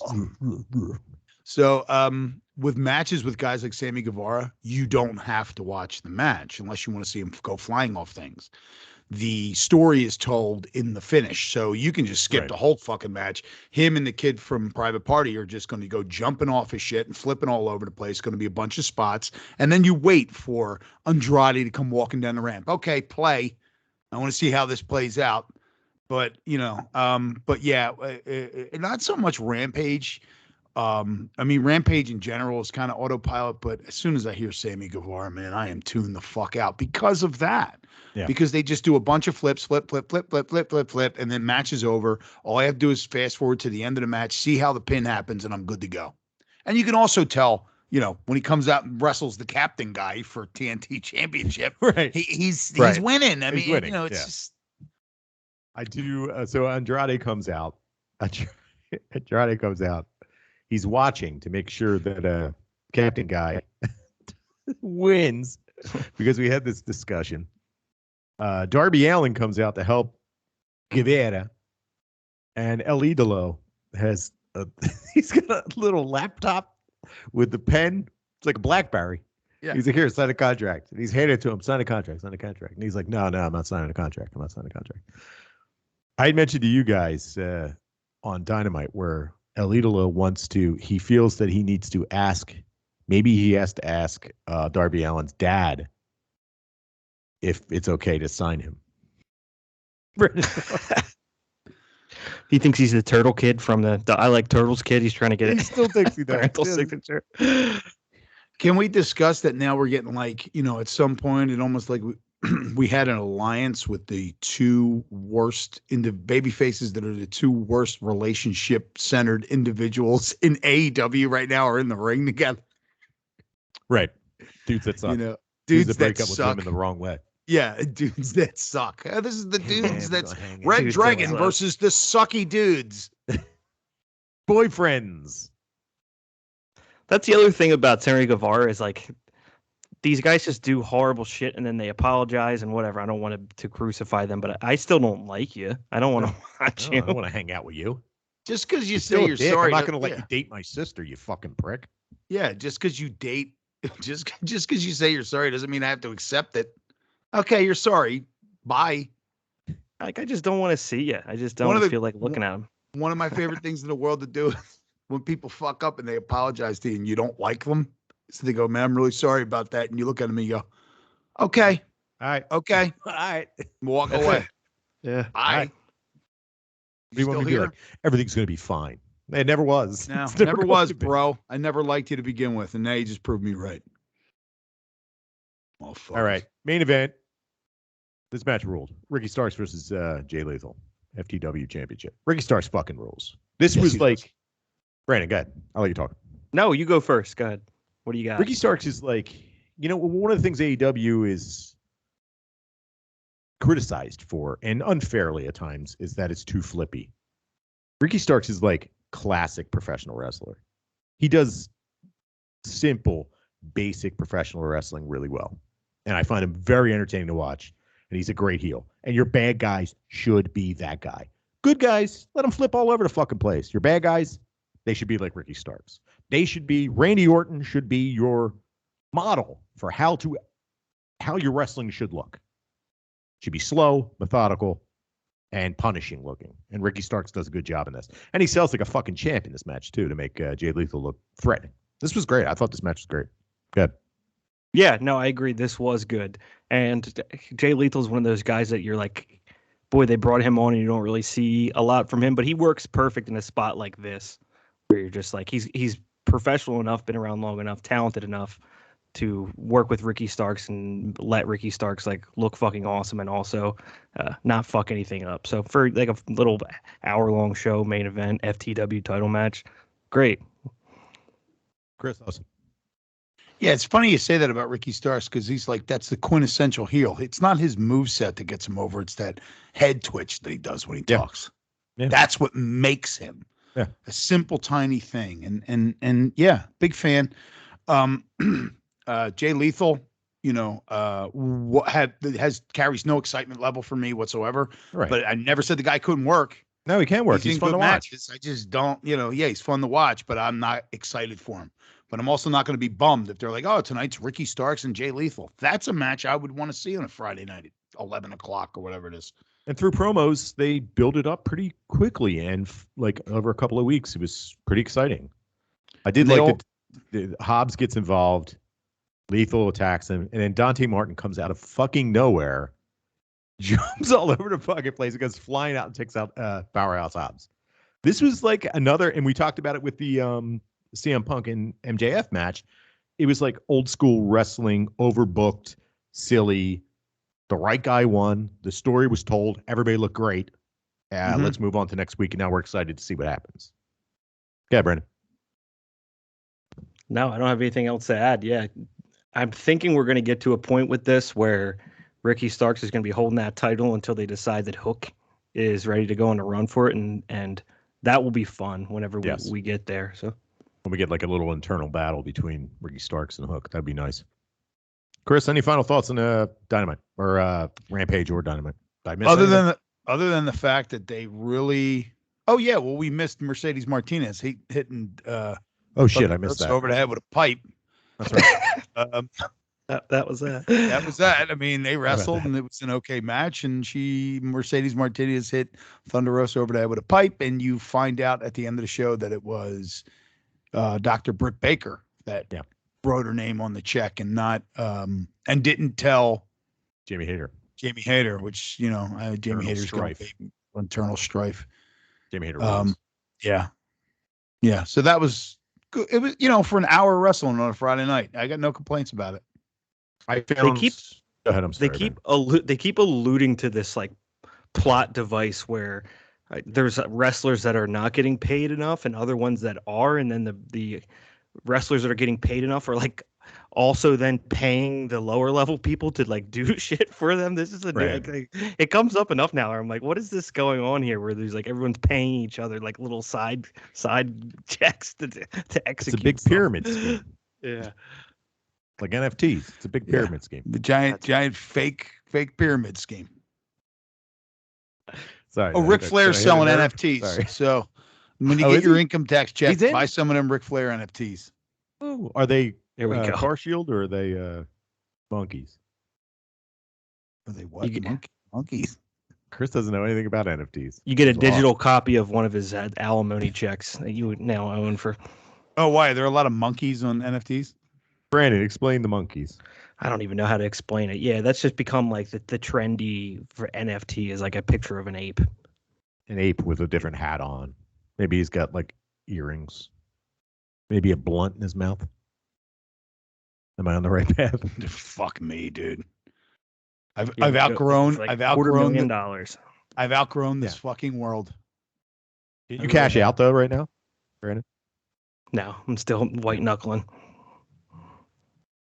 But you can't cash out, right? No, you can. I got to gamble my way out of this 9 to 5 some way or another. That's my plan. So if people are trading Beanie Babies, I'll sell them the Beanie Babies. There you go. At least you have a grasp on it being kind of. Yeah, I don't understand it. And I'm Chris, cool think with of the collectibles behind you, right? No, I understand that. Hold on, let me explain. The collectibles behind you, all those collectibles. Yeah. They mean a lot to you, right? Yeah, all right, for sake of argument, yeah. Okay. There's a small group of people that also look at those collectibles and say they're worth a lot to me. Right. But when it comes down to it, you're only trading between each other, right? Right. That's pretty much what NFTs are. I get it. Trade between people that are interested in NFTs. So it's only worth as much as it is to the guy that wants to buy it or the guy that wants to sell it. You know what I mean? Right. But I think that the pyramid scheme aspect of it works in where it's like a lot of people inflate their own prices by buying and sell their own stuff to themselves, which is completely illegal. Well, it isn't with not with crypto. Well, this is what I wanted to say. I get the NFT thing. I understand that. Where I get confused and I check out is blockchain and cryptocurrency. I start losing it because it's money that's worth X. It's worth what it's worth because somebody said it's worth that. That's what I see. I agree. But if I had been using cryptocurrency since 1975, if that had been around since 1975 and dollar bills came out last year, I would be saying the same goddamn thing about dollar bills. It reminds me of like, I don't want to go too down the rabbit hole, but it reminds me of like early internet where there was like a ton of .com stocks that are completely useless and people are paying hundreds of dollars for pets.com. And it's like, there are a bunch of scams here, but the technology will still like something will emerge out of it and you will eventually end up owning an NFT at some point. I always called the what was it? The LA Rams won their first that Super Bowl the LA Rams won against Tennessee Titans. 2000, 2001, something like that. Yeah, was the .com Super Bowl because every commercial was a .com and none of them are left. No. And they were spending all that money on Super Bowl commercials. I mean, not just the spot, but the amount of money it takes to make those ads. I worked on the Philadelphia Stock Exchange during when Lucent was trading at like $250 a share. Lucent Technologies. It was they made fucking phones. It's ridiculous. And you just watched it and you were like, when's this going to crash? You're just betting on the crash. But there will be a google.com that comes out of it at some point. Yeah. At some point there will be the guy that started it all, who made all the money. It's the guy that's going to make all the money when it comes down to it. All right, enough about NFTs. I don't want to talk about it anymore. Let's move on to what's coming up next week on Dynamite. You ready for this? Here we go. Let's do it. This is according to itnwwe.com. I don't know what this website is, but they had a list and it was at the top of it. AEW World Championship match. Oh, mind you, this is tomorrow, and it's happening in Atlantic City, New Jersey. Beautiful Atlantic City, New Jersey, at the Boardwalk Hall. Lance Archer versus Hangman Page in a Texas death match. Brandon, thoughts? Yeah, that could be fun. Maybe Jake the Snake will descend from the rafters at the Boardwalk Hall. So we'll see what we get here. I'm kind of jealous that the Jake the Snake major appearance is happening an hour away, and I'm missing it. Yeah. He also had a promo, and I couldn't understand the fucking word he said. Did you see him pacing around behind Dan Lambert, like warming up? I can smell the sweat and fear. Chris, thoughts? Jake the Snake is going to come riding down the ring ramp on a giant snake, and when they get to the bottom, the snake's mouth is going to come out, and Ric Flair's holding himself. He's gonna molt out of the snake. Oh, that'd be amazing. Yeah, and then he's gonna climb the stops, and he's gonna drop down. Nice. Pretty dope. Yeah. My shitty underwear are gonna drop in the ceiling. It's gonna be one of the weapons. I don't give a fuck. One of the weapons is my sloppy, shitty underwear. New signing debut. Texas death match in fucking Atlantic City. Blow me. That place is Atlantic City is a giant. Go out underwear. go out into the street and walk around for 20 minutes. There's your match there. The city representation of shitting on a carpet is Atlantic City. Ugh. So Tony Khan is announced that a new free agent is showing up. New free agent, new contract. This new person will face Isaiah Cassidy in a qualifier for the Face of the Revolution ladder match, which is happening at Revolution. All right, so that takes Tony Storm out of it. Yeah. Fuck. That does take Tony Storm out of it, doesn't it? Mm-hmm. Doesn't take Jay White out. That does However, not take Jay White. it does increase Gilbert's odds. Yeah, it does. Gilbert comes up. Sparklers. So who are we going to say? Hold on. Each of us has to stick our fucking stake in and say that it's somebody. Brandon. Blue Meanie. Chris, who do you think it is? In Atlantic City, I'm going to go with Diamond Dallas Page. Okay. I'm going to stick with Jay White. Maybe I'll win this one. Maybe I'll be right this time. From Point Pleasant, New Jersey, Diamond Page Rosenberg. I love DDP. WWE. I'm not doing a little DDP yoga. I ain't talking shit about DDP. No, that do rules. Yeah. This was Jericho did a promo. It was advertised like we're supposed to be stoked on it. We're going to have a live Inner Circle team meeting. Live for everyone to enjoy. Jericho said, "Cheese, better show up. Don't be lazy. Don't show up." Brandon, thoughts? Yeah, this was like one of the. I saw they had created a graphic for this, and I was like, "Oh my god!" Somebody thinks that people care about them a little more than they do, but maybe not. They do sing a song. First thoughts? This is an entire segment. It will be fucking horrendous. And when I heard him say that, and I saw the graphic, I thought to myself, thank God he didn't buy those goddamn tickets. Mm-hmm. Yeah, just let this die. When I go to it has to be in the ring, right? This is going to happen in the ring. Yeah. Because we got to do Judas and Mama. Yeah, and then there'll be a cake, and somebody will get thrown through the cake, and somebody will go through a table, and Eddie Kingston will come out and eat the cake off the floor. Nice. That I would enjoy. None of this I'm going to enjoy. After a pretty good Dynamite and Rampage, I think this week's going to stink because it's in Atlantic City. I'll be crowd watching. Yeah, same here. I'm sure somebody's going to be there. You? No, not me. All right. What else do we have? That's it. I think we're done. We get a Stardom. We're getting our first Prominence match in Stardom this week. So we're going to get Risa Sera and Akane Fujita from Prominence against Suri and Thekla. So I'll send it your way once I watch it. Should show up pretty quickly. It's not a pay-per-view. When's GCW coming in there?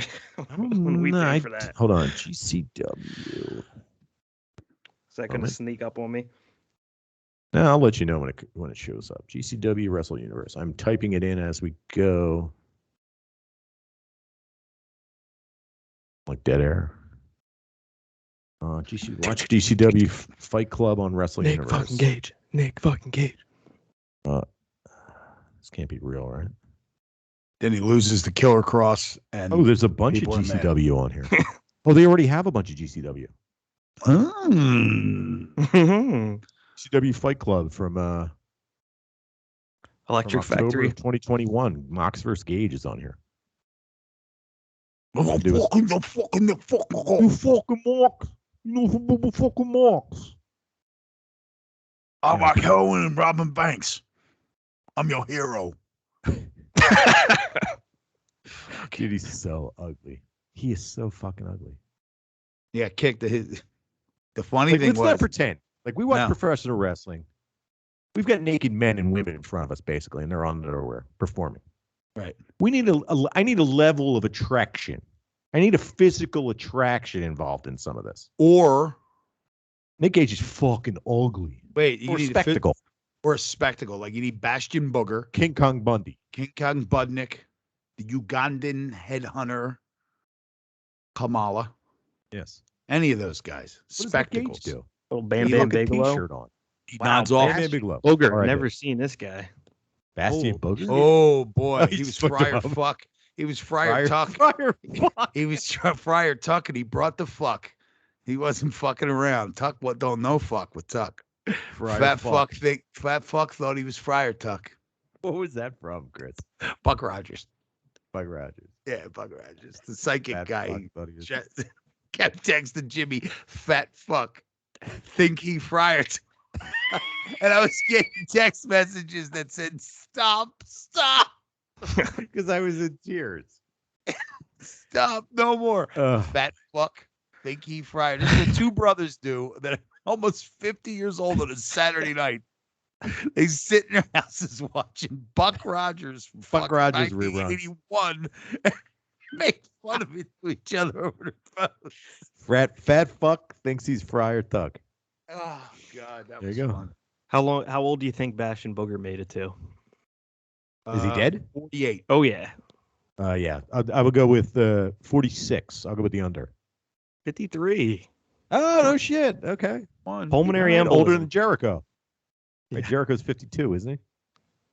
Yeah, but he's got Judas in his mind, so he'll leave to be 100. Yeah. Look at Jericho, right? Okay. Look at Jericho. Now, I've been watching a lot of Noah, Pro Wrestling Noah. Look up Funaki from Noah. He's the same age as Jericho. He's fucking ripped. He's in amazing physical shape. He does have like a giant full wig on. It looks like he has a giant toupee. Is that what that is? His hair? Yeah. It's amazing. It doesn't move. He grapples and it doesn't go anywhere. I don't know what the fuck he's got on his head. Looks like a hat. But dude, he's fucking ripped. This has got a fucking pancreas. He's been around so goddamn long. Yeah. Right. Jericho looks like a fucking tub of shit. Well, I've told my theory. Do you want to hear my theory on it again? What's Why that? Jericho looks that way? Every time he gets punched, fucking Pinnacle vodka comes squirting out of his veins. He went on steroids to go to Japan and fight Tanahashi. Who was he fighting in Japan when he was saying it was Tanahashi when he came out Tanahashi and when he came out with he wrestled Naito too, didn't he? Yeah, when he was wrestling, he wrestled Tanahashi, he wrestled Naito, and he wrestled Kenny Omega. Right, when he wrestled one of the two Japanese guys. Okay, he came in. It was his Painmaker. I look like fucking. I look like that was you maybe the Rainmaker on the Painmaker. Was he? Yeah, did he fight Okada? Yeah, he did. I think. Doesn't matter. Doesn't matter. Wrestlers. When he went in, not Kenny Omega. So when he went in as the foreign heel, he did fucking steroids to get big. He did steroids. 100%. He looked like big. He looked like but he was trying to bulk up. This is my theory. He was trying to bulk up. He was trying to bulk up because he admitted he was bulking up to play the foreign heel. Yeah. Brody. Okay, fine. That's what he did. When you're that age and you do fucking steroids, you do not come out the other side looking fucking right. And he fucked himself all up. Now he's all bloated and fucking bulky, and it's just disgusting. And it's not I'm saying I don't think it's because he looks like melted butter. Yes, because he's fucked in, like, you don't think he fucking knows this? Right? Like he just looks like shit. And I think it's like, from fucking man. doing juice. My wife doing rated juice at the 52 fucking years Capitol, old. bro. He's created some like concavity in the center of his chest that I don't even know how you would begin to get for a long time. That weird He's chest. so I like guess it's just wide. I guess it's just been exacerbated. Now he just looks like a giant barrel, like an empty barrel of. Do they age vodka? No, they don't age vodka. No, but I will tell you though, they're probably doing some weird thing with like bacon floating in it. Today I decided to watch the first episode of Lucha Underground on Tubi. We won't get into it. I will tell you this. Whereas most streaming services that have ads fuck up and they just shove the ads in there, Tubi puts the ads where they were meant to go. Okay. So it's and they also skipped one. So there's only 2 ad breaks in the whole thing, and they, whatever. My goal now when I go to the gym is to be built like Blue Demon Jr. Blue Demon Jr.? Yeah, I'm not getting shredded, but I want to look like an old school luchador. So that's what I'm looking at. Fucking now. Lucha Underground, one of the greatest TV shows ever, wrestling produced TV shows ever. Particular Pentagon Jr. versus the invading Ninja Force is by far one of my favorite fucking professional wrestling shows that ever happened. Of all time was the Black Lotus Triad. Lotus Triad versus Pentagon Jr. Pentagon so Jr. good. Oh my fucking God, it was so good. So good. Also, I'm not gonna, like, if you're listening and you've never seen this and you're aware of wrestling, go watch it. And you're gonna be. I'm not gonna spoil it. You're gonna be shocked at who's in this fucking episode. It's free. It's absolutely free. Shout outs to Tubi. Yep. Also, what was I gonna say? It was, just everything that they did on that show was so fucking good. But you see the guys that are in there when you do the research as to who each character is. You're like, holy shit. Right? Yep. Yep. Tubi, shit in a tube sock, not on your fucking floor. All right, shall we get out of here? He's shit in a box, cover it in socks. Yep, done that too. I've done everything. Done it all. I've done it all. Shit, I've done it. I've done it all. I've done it all, sir. I've done it all. Thanks for joining us this week, and join us here every week at Wrestling is Hard. Follow us on Instagram and Twitter at hard4wrestling. Get on the floor and follow. Tell your friends. For Brandon and Chris, I'm Jim. We'll be back here next week. Oh, God.